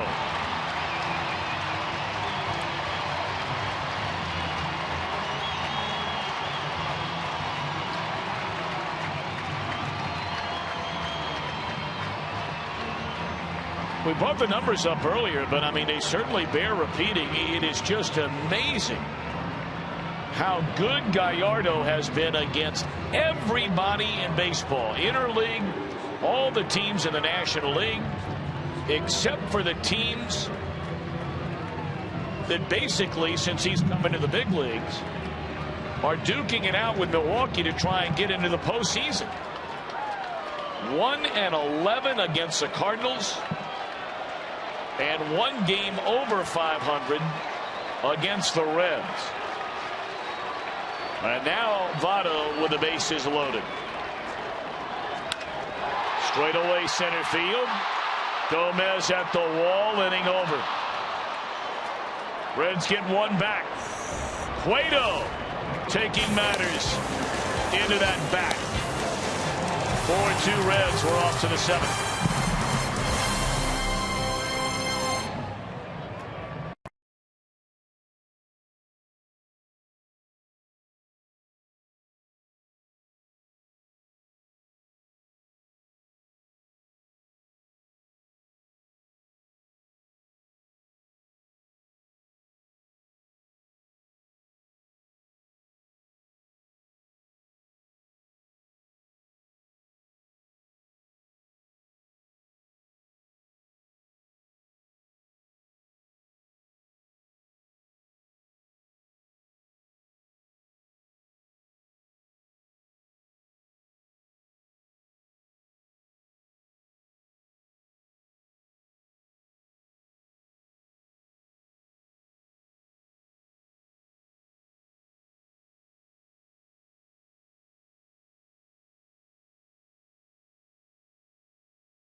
Four runs and 9 hits for the Reds at the end of 6. 2 runs, only 2 hits. Both Brewers hits home runs tonight against Cueto.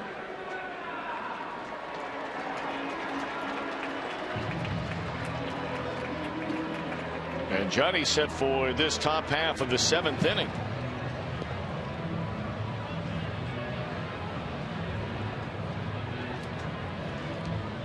And the umpires are pretty much saying to Jonathan Lucroy, let's go, young man.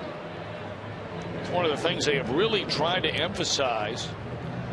The amount of time between innings is a set time, commercial time for TV, of course, and radio.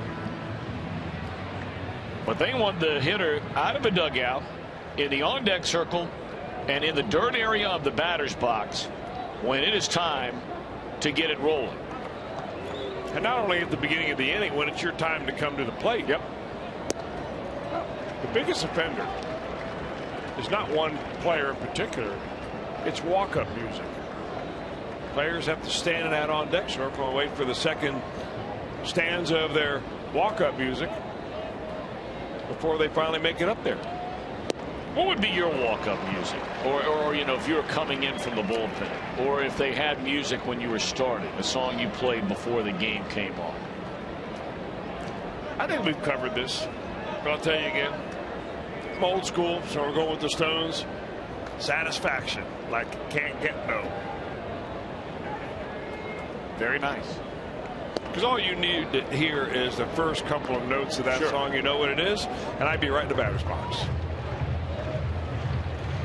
Now, walking back to the dugout, you can play the whole rest of the song. 3, 4, and 5 in the batting order. Lucroy, Ramirez, and Mark Reynolds. Johnny a little extra on that 1-2 fastball to 95. 2 balls and 2 strikes. Lucroy, a fly ball to right and a ground ball to second.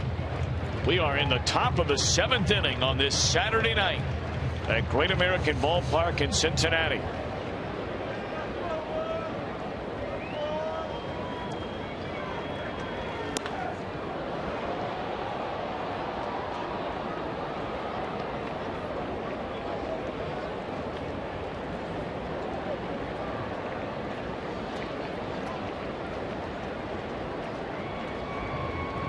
Only a max of 14 since that 19-pitch second inning.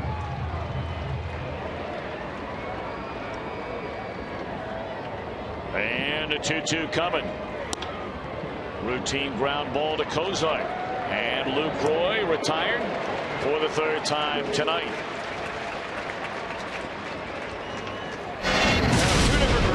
Have come to the plate and one in the second inning. That's a hanging slider that goes out of the ballpark for the first run of this ball game. But Johnny Cueto goes back in the 4th, and he gets him on the same pitch. That time Ramirez swings through it.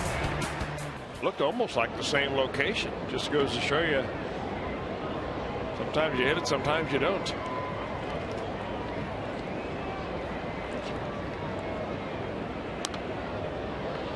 Swung on and fouled over the screen, out of play. Strike 1.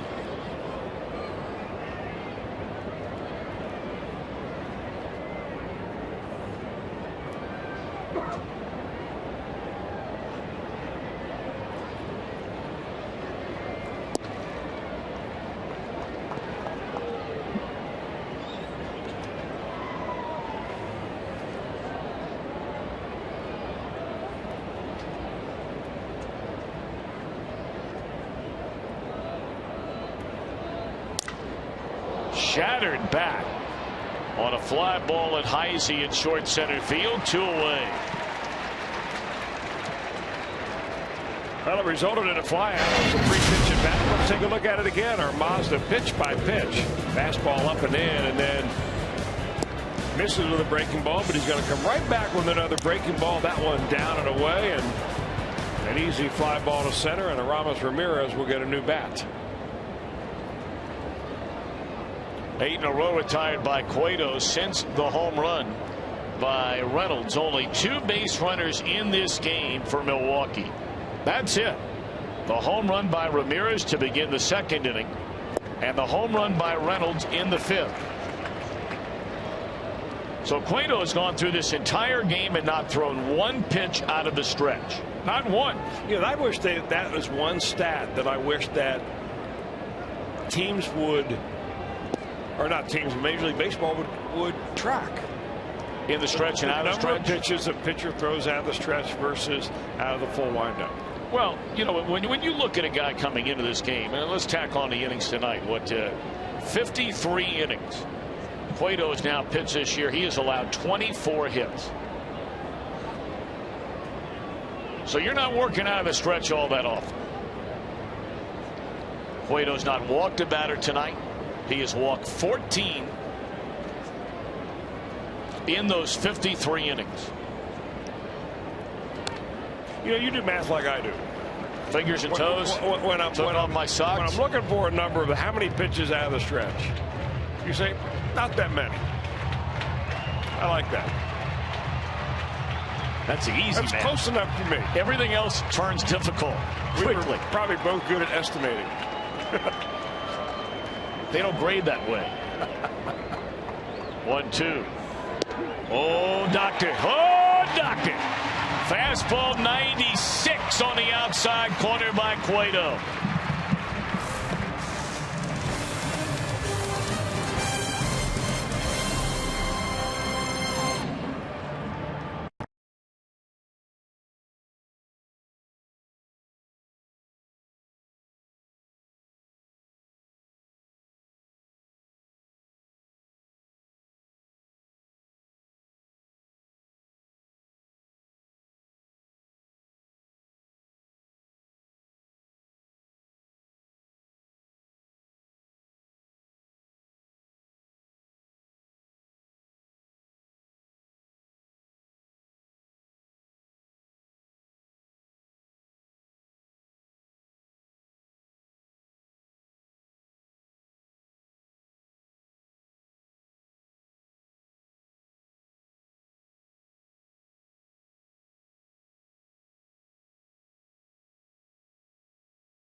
After the game, it's Reds Live, the post-game edition. Help me put a capper on this one. Always the most expanded highlights you'll see of the Reds on the planet. You hear from the manager before anyone else and more. It's Reds Live post-game. It's brought to you by King's Honda and the King's Auto Mall. Jim Day back with you. Star Wars weekend rolls on here at GABP. And I tell you what, even the TV folks have got in on the action. Check out the third base camera here. Dressed up as an Imperial Walker. If you remember the movie Star Wars, these things were featured big time in it. And this camera is looking mighty fine right here. And George Lucas, as we go back upstairs, I bet you guys don't know where the Imperial Walkers, where the influence came from. Star Wars minutia trivia. You have any idea, gentlemen? No, but I'd like to hear the answer if you know the answer. Well, you know when we fly into San Francisco, the Reds fly into Oakland, and we have to drive across the Bay Bridge. Right. And when you look out to the left in the shipyards there, I don't know what they're called, but the big white things that with chains on them that kind of aid the ships. I don't know if they lift the ships up or whatever. He used to go across that bridge as a kid and somehow took the Imperial Walkers from that. That was the inspiration. How about that? There's your minutia trivia for the day. You learn something new every day. Jim, thank you for that.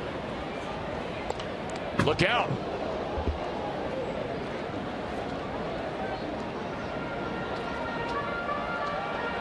Well, the night is over for Giovanni Gallardo. He gives up 9 hits, 4 runs, and 6 innings. Tyler Thornburg, who has thrown the ball so well that they've been using him as their setup man out of the bullpen frequently in front of Francisco Rodriguez. Now, obviously not in that role here tonight. And Brandon Phillips will find the gap. Brandon Phillips has his 3rd hit tonight. A pair of singles and now a double to begin the 7th inning. Boy, Brian Price has got to figure that he's a genius. He gave Brandon Phillips a night off last night, a night in which I'm not sure anybody was going to hit Willie Peralta. The way he was throwing the ball and shutting out the Reds over 8 innings. So he gives Brandon the night off, and Brandon comes back, and boy, does he respond. 2 line drives up the middle, that one in the right center field gap. And the first extra base hit of the night for the Reds.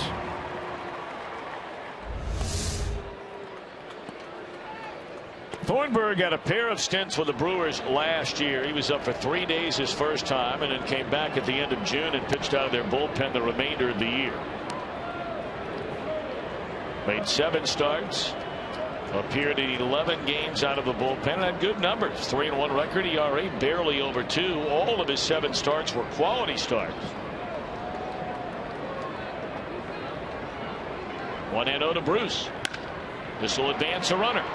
So an out, but a productive out for Bruce as Phillips is standing on 3rd with 1 out in the inning. Time now for our IGS Bringing the Energy. Talk about the Reds and the success that they have had against Giovanni Gallardo through the years. And certainly that success has continued here tonight. They had 9 hits against him in 6 innings. It's interesting that Pena with no numbers against Gallardo, and Pena did significant damage, including a 2-run single, one of his 2 hits tonight. So now the infield in. And Frazier, first pitch swinging, comes up empty. Todd 1 of 3 in the game. 1 of 2, I beg your pardon. Hit by a pitch and scored a run.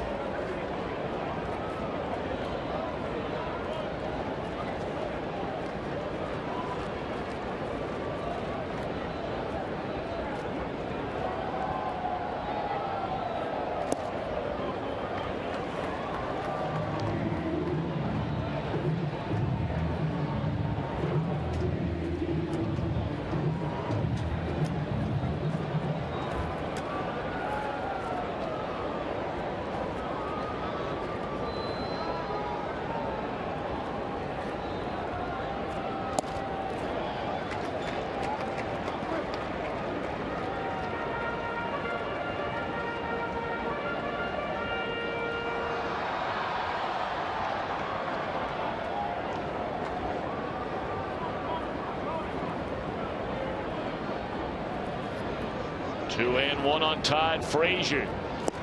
3 balls and a strike.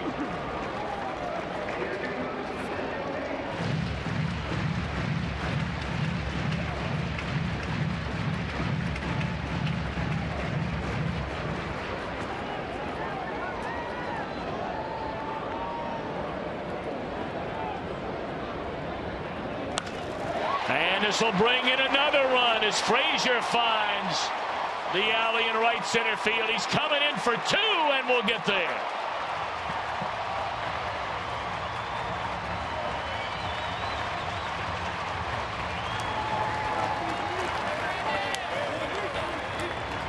Now, this is a little bit more like it. Big crowd last night did not have a lot to crow about with Willie Peralta dealing with the Reds.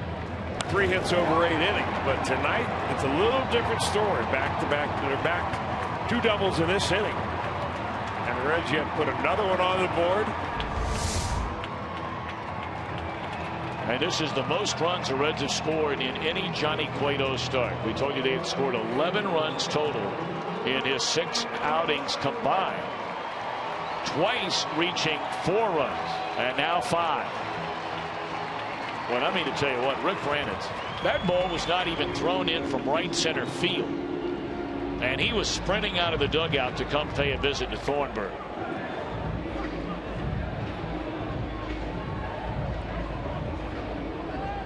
Been a good night for Ryan Ludwig. A line out to left in the 2nd inning. RBI single which tied the game. The first run and a 3-run 4th. And then a single in the left field an inning ago. Be a nice one to pick up right here. You know, with the Reds that have 11 hits, it seems like it's almost on the verge of a blowout. But it's only a 3-run game. That's really because the Brewers only have 2 hits. The doubles in this 7th inning are the first 2 hits that were not singles in this game for the Reds tonight.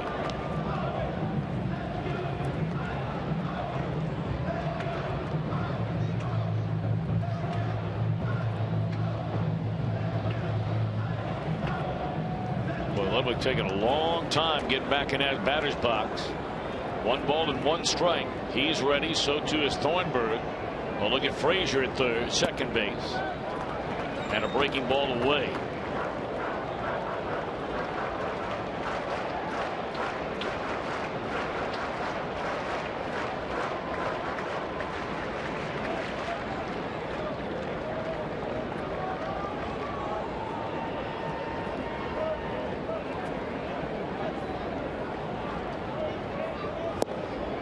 Two and 2. Thornburg has some giddy up on that fastball. That one at 96 miles per hour.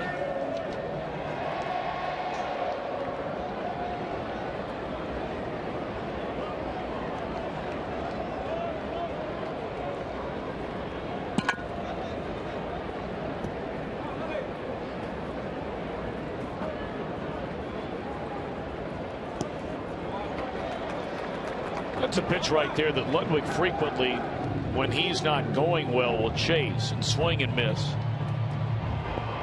So maybe seeing the ball a little bit better right now is Ryan Ludwig. Able to lay off that and put himself into a 3-2 count.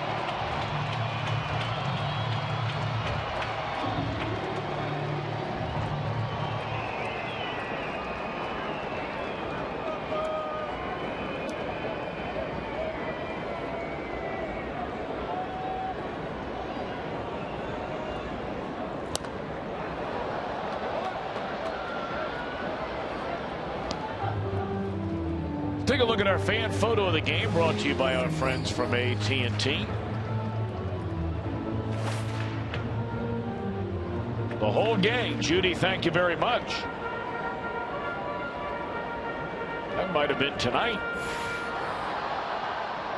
White sunshine in the background, and that's the kind of day it was here in Cincinnati. Just a spectacular weather day. And there's ball 4. That's a good at bat by Ludwig. And the inning will continue for Brian Pena.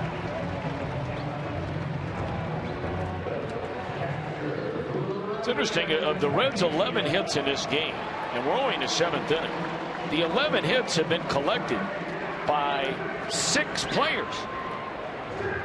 Phillips with 3, Bruce with a hit, Frazier with 2, Ludwig with 2, Pena with 2, and Cueto with 1. And making his Cincinnati Reds regular season debut, coming on as a pinch runner and undoubtedly will stay in the game to play in the outfield. We welcome Skip Schumacher to the Cincinnati Reds.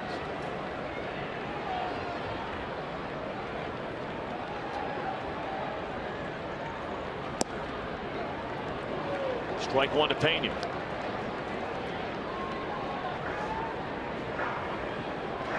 That's the way, Chris, you said before the game. I was thinking of you when I started to say Skip's name. You thought this would be the way that he would make his Reds debut rather than as a starter. Well, at least as a replacement in a ball game, not necessarily a pinch runner or a defensive replacement. I think they're still going to give him some time. Sure. He separated his shoulder in spring training. There was a question as to whether he was ever going to have surgery or not. They decided it wasn't necessary. Rehabbed it hard, missed a lot of time, and finally came back from his rehab stints down in the minor leagues, and all systems are go. So that's a good thing.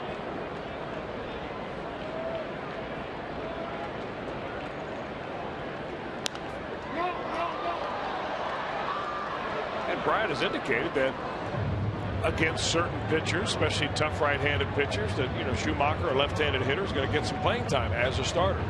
It's interesting to watch him as a base runner down there at first base. He'll start looking around here in a second of where the outfielders are. He almost takes an open stance lead. He'll get himself set, and then he'll drop his right foot. There you see it right now, and he'll take a look around one more time, then into the secondary lead, as Ramirez will run this one down in fair territory for the second out of the inning.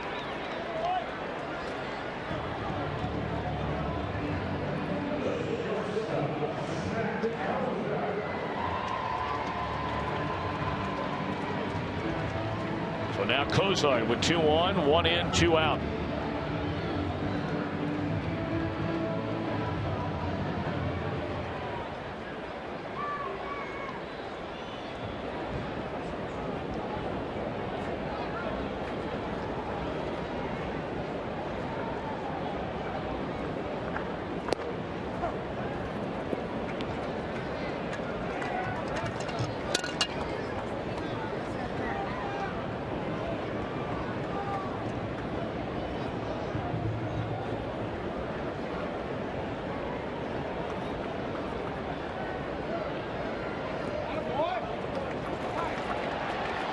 Frazier advancing on to third base as that pitch got away from Lucroy. That'll be a wild pitch on Thornburg.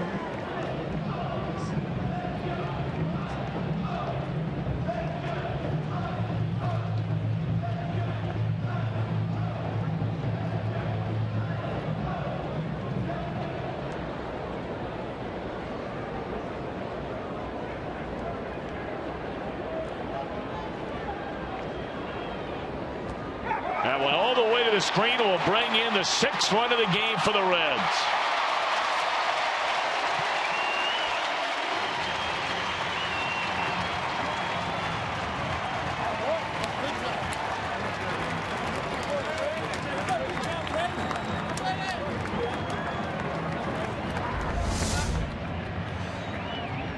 He's just trying to bury that breaking ball. Thornburg is. He's a young man that has been used primarily as a starter down the minor leagues.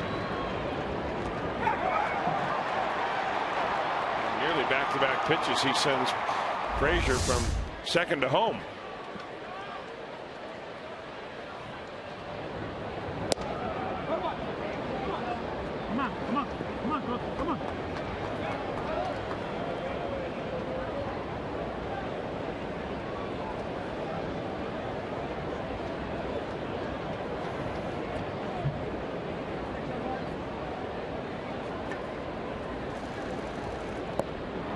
Swing and a miss, and that'll end the inning. But a couple of tack-on runs in the Reds' 7th.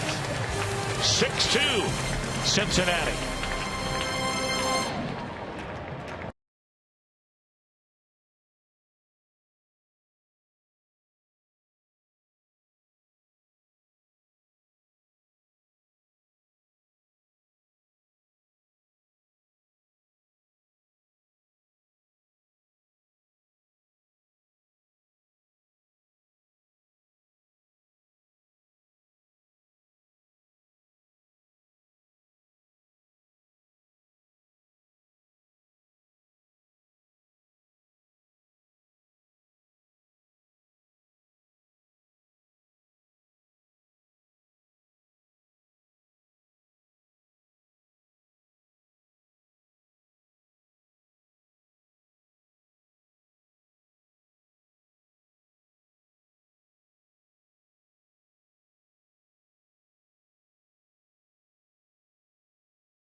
brought to you by Chevy. Visit your Tri-State Chevy dealer today. And by Cincinnati Children's Hospital, ranked #1 in the United States in pediatric cancer care, according to U.S. News and World Report's best children's hospitals in America. Part of downtown Fountain Square, and a good night tonight as far as getting a little run support for Johnny Cueto. Finally, he gets 6 runs today after not receiving very many all year long. And there's the 6 that we're talking about. It's still not, this game's still not over. Just seems like a dominating ball game, much more so than the score would indicate. The Reds are up by 4, but the fact that they've had 11 hits and the Brewers have only had 2 hits. Schumacher stays in the game and goes to left.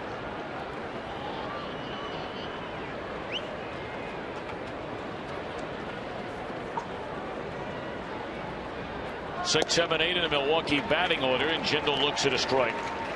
0 for 2 tonight. Is struck out looking and fly to center. Cueto is fanned 8, walked none, allowed 2 hits, both home runs. 1-2 Aramis Ramirez in the second inning, leading off the inning, and the other to Mark Reynolds, leading off the 5th.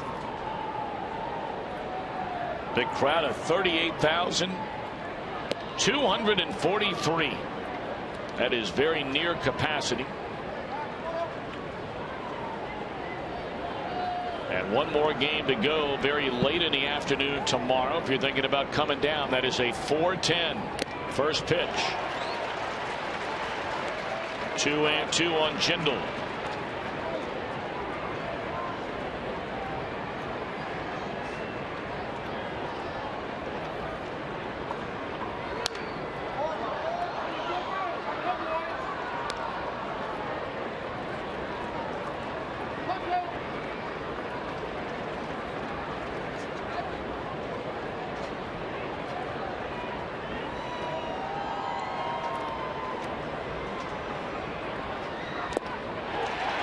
And that is strikeout number 9 for Johnny Cueto. Now Johnny's got all his pitches working tonight. He's got his fastball working, his slider we've seen work, and this is the changeup that he's brought out really the 3rd time through the lineup. There it is, a very classic look at an okay change or a circle change, and the bottom just drops out of it. The cutter's also been a very big pitch for Cueto. Maybe not quite as much in this ball game, but in other games, especially his last performance against the Braves, he threw an awful lot of cutters. That's a pitch a lot of hitters haven't seen yet. We talk about what that cutter is, and it's essentially a fastball that moves opposite of his normal fastball. Normally, a fastball Cueto throws will run inside to a right-hander. The cutter runs away from him.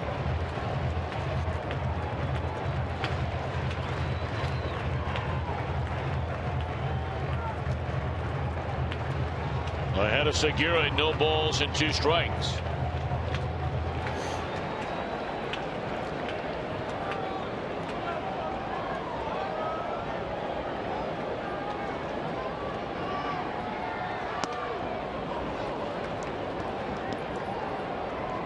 Cueto twice already this season has fanned 10 or more in a game. He struck out 11 his last start. Career high 12 in the complete game 3 hit shutout on the 16th of April against the Pirates. He has 9 tonight, and ahead of Segura, 0-2.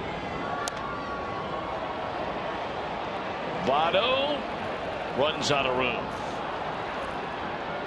You know, we were talking about the cut fastball that Johnny Cueto throws, and it's an opposite of his two-seam fastball. I'm going to show you right here his grip on a two-seam fastball, and when he throws that fastball, he just stays right on top of it, and he runs it inside to a right-hander. When he throws the cutter, he'll turn that ball in his hand and put that power finger, the middle finger, right on the inside of this seam, and he'll throw it like a fastball. At the last second, he'll turn his wrist down, and that'll cause that ball to go away from a right-hander and hit the outside part of the plate.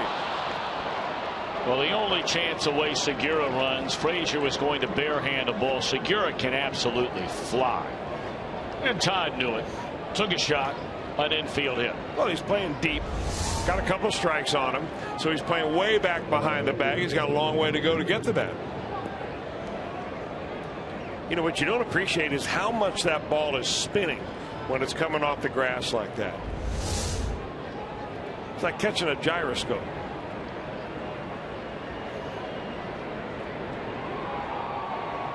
Wow. A long time since I've caught one, but as I remember, they're not easy. Wow. Schaefer trying to bunt his way on. Man. Gyroscope. Have you ever used that word on TV before in your 20-plus years announcing Reds baseball? No. And here I thought you were just a baseball guy. I might be a science guy. You are.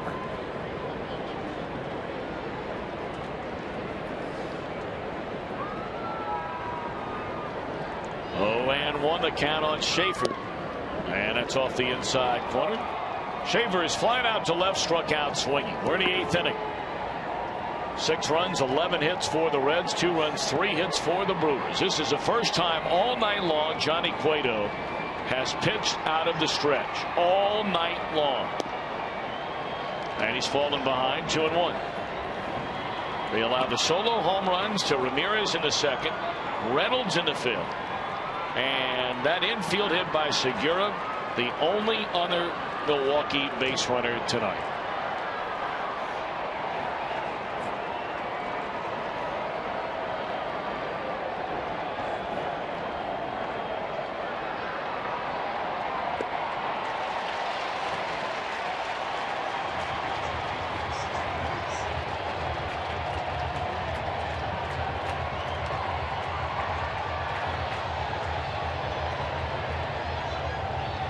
While Overbay, a left-handed batter, stands in the on-deck circle. That is the pitcher's spot due up next.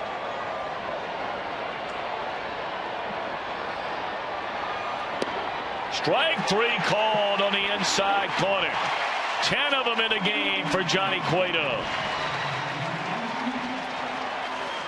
Well, let's make this strikeout the number 10 on the night for Johnny Cueto. Our flamethrower, brought to you by Cholula, a sizzling inside fastball that he picks up a strikeout on looking. Dialing it up at 95.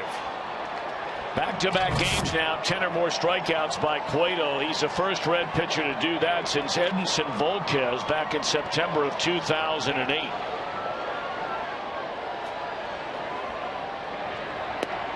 And Overbay looks at a strike.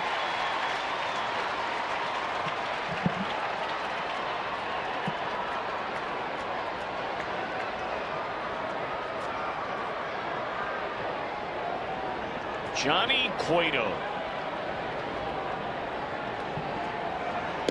Arguably, and hard to argue, as the best right-hander in the National League 2 years ago when he won 19 games. Got a lot of votes for the National League Cy Young Award. And you see the 60 Ks in his first 7 starts to begin a year. The most in Reds history, bypassing the great Jim Maloney. But Cueto last year, 3 trips to the disabled list, only made a total of 11 starts all year long. And boy, did the Reds miss their ace. And now Cueto back, healthy, better than ever, and trying to put this 8th inning to bed for Milwaukee.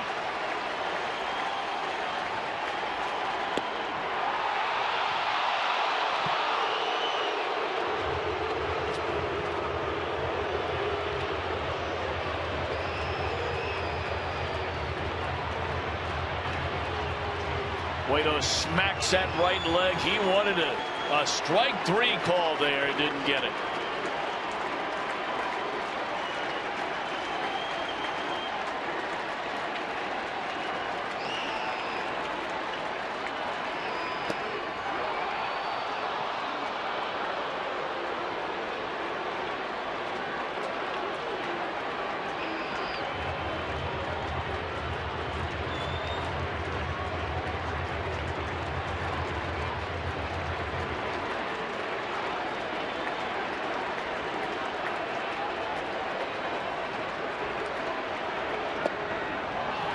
he walks over big. First walk all night long. I think Cueto is still really upset about that call he felt was strike 3. And sensing that down in the Reds dugout is the manager, Brian Price. And it will be the manager rather than the pitching coach that's going to make this visit with Johnny Cueto. And Brian's going to talk to him about it. 111 pitches in the game. His last 4 starts, Chris, he's thrown a ton of them. Yeah, he has thrown a ton of them. I mean, by today's standards anyway. Yeah. But this guy is a horse. There's no question about it. He's in good shape. He's very strong. 111 pitches. Come on. I mean, that's not all that many. Well, when you compare nowadays with, you know, what you talked about Jim Maloney just a second ago. Jim Maloney threw 150, 160 pitches in a ball game and still throwing in the mid-90s. So Cueto's not tired. I think Brian Price is back to tell him, this is your man right here. You get him or we're going to the pen. Well, he's taken care of Gomez 3 times tonight, although Gomez hit a rocket his last time up at the third baseman Frazier after Cueto had struck him out in the first and the third. If you lose Gomez right here, you bring the tying run to the plate.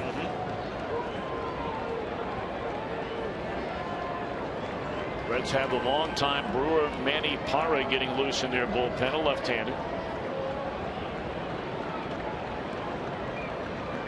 1-0 on Carlos Gomez. 2-0. Johnny has not thrown a strike since that pitch he thought he had Overbay rung up on.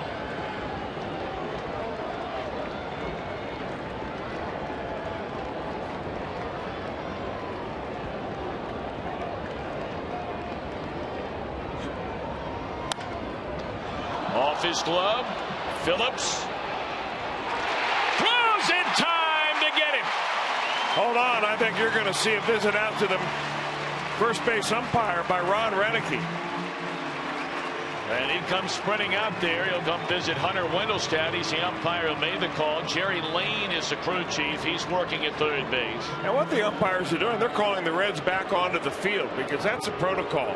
While the replay, if he does ask for one, is underway, the defensive team stays on the field so that if it is overturned and he's safe, you're ready to play baseball. So what are they going to see in New York? Exactly this. Safe or out? Out. Out, baby. Boy, that's close. Now, by definition, and this is by definition, the ball has to hit the back of the glove. Now, is that the back of the glove? Or is that the back of the glove? Well, since it changed direction, it looks like it already hit the back of the glove right there and then bounces up higher into the webbing. I think he got the call right. And I think the reason he got the call right is because Hunter Wendelstedt, who is on your left over here, this is Hunter, he heard that ball hit the glove before he heard the foot hit the bag. Hunter Wendelstedt, the first base umpire, on the left. Jerry Lane on the right. Crowd getting a chance to see this as well up on the big board. That's another thing that's new about replay. Here we go. And the verdict is out. 8th inning over.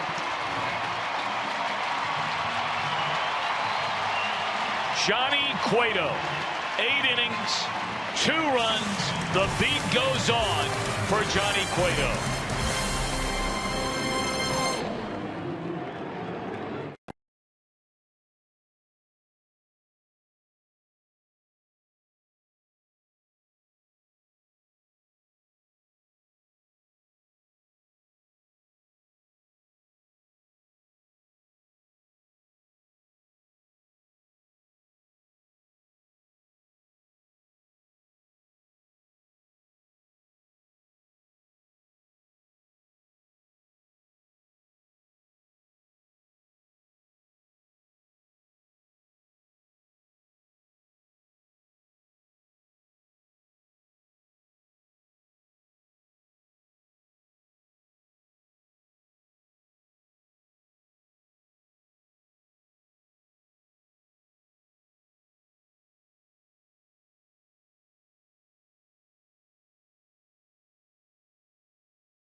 unassigned drive of the game, and as it should be.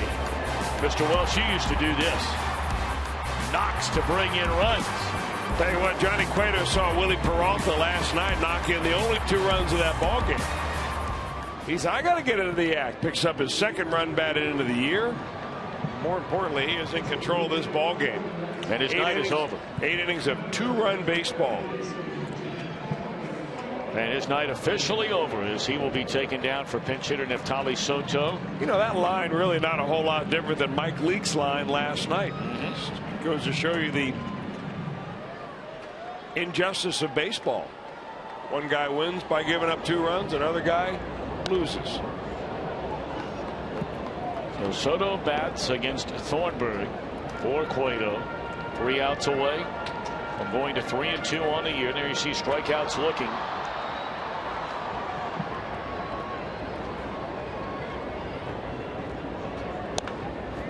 And Soto, a dribbler up the first base line, and a play is made at first base. Thornburg is out of the game. They had Rod Wooten on the mound coming from the Milwaukee bullpen. Rob Wooten, we saw him in a series opener. He allowed a hit, a walk, hit a batter in 1/3 of an inning, allowed 3 inherited runners to score in that inning.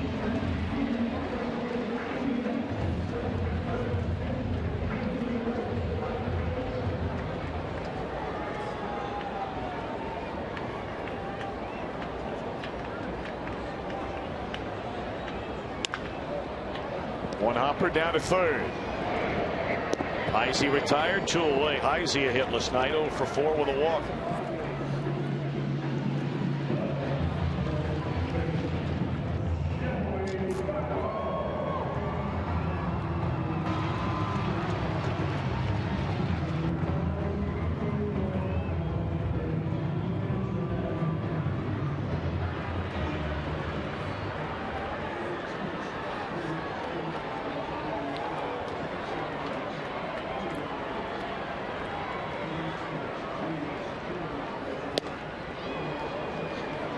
A hitless night as well for Joey Votto.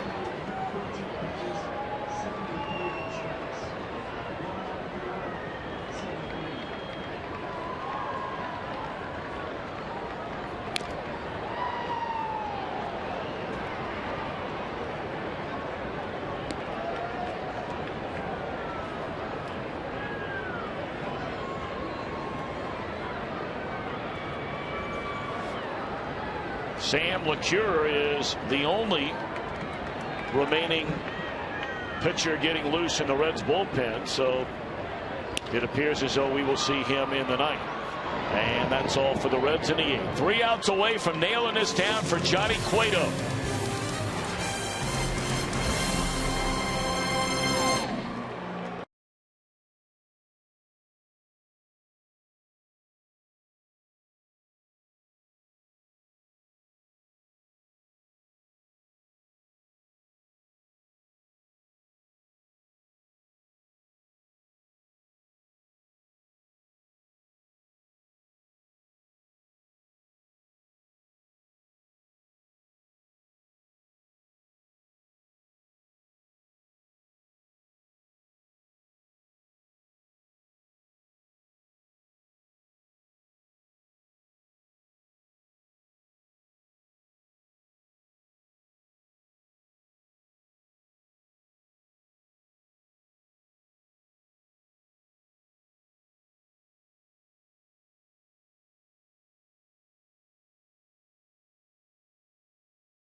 Play of the game was a comebacker to Johnny Cueto and a twisty turning on his behind turnaround again. Fire to first base, and that is our play of the game. Let's see it one more time. Johnny? There's a little agility right there. And he stayed in the game to throttle the Milwaukee Brewers over 8 innings of 3-hit, 10 strikeout baseball for Johnny Cueto. Good night for Reds pitching. And Well, this whole series has been great for Reds pitching. It has. Sam McCurran for the 11th time. He's been awfully good this year. Earned run average still under 1. That means he's only given up 1 run in those 11 innings.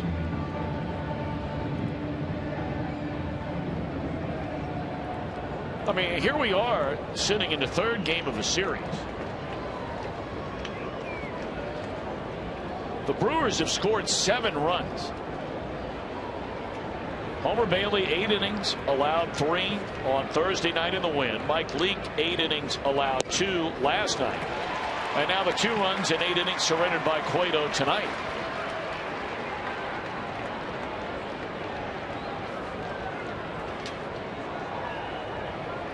Reds have outscored them 14-7 so far in the 3 games of this series. Pull the string on him there, and Jeanette way out in front.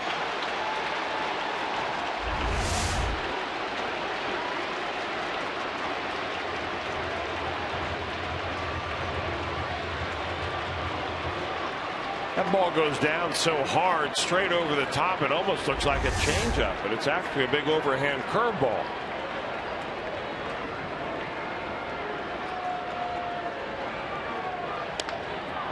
Over the mound, Phillips will handle this one. 1 away in the 9th inning. MLB.TV Premium, the #1 live streaming sports service, celebrating 12 years. If you'd like more details, please log on to Reds.com. So 1 away for LeCure here in the 9th. And now LeCure against Lucroy, with Ramirez to follow. Reds trying to get their 14th win against 16 losses on the year. They would draw within 6.5 of the Brewers in the division. This ball in the air, but will stay in the ballpark. Heisey at the track, and the Brewers down to their final out. Well, Chris, you get this one in your pocket tonight, and my oh my, what a difference in the way you feel about yourself, the way you look at yourself when you get up or put your head on the pillow tomorrow night. If you can find a way to win 3 out of 4 as opposed to a series split. Well, there's no doubt about it. I mean, if you don't win tomorrow, you let the Brewers out of here, and you let them out after having a grand opportunity to make up some serious ground. I mean, the Reds were 7.5 games back when this whole series began, and if you don't want it to end in a very similar fashion, you've got to win that extra game. Alfredo Simon and Kyle Loesch tomorrow. Straight away center field. Heisey backpedaling, and that's it. Reds win it by a final count of 6-2.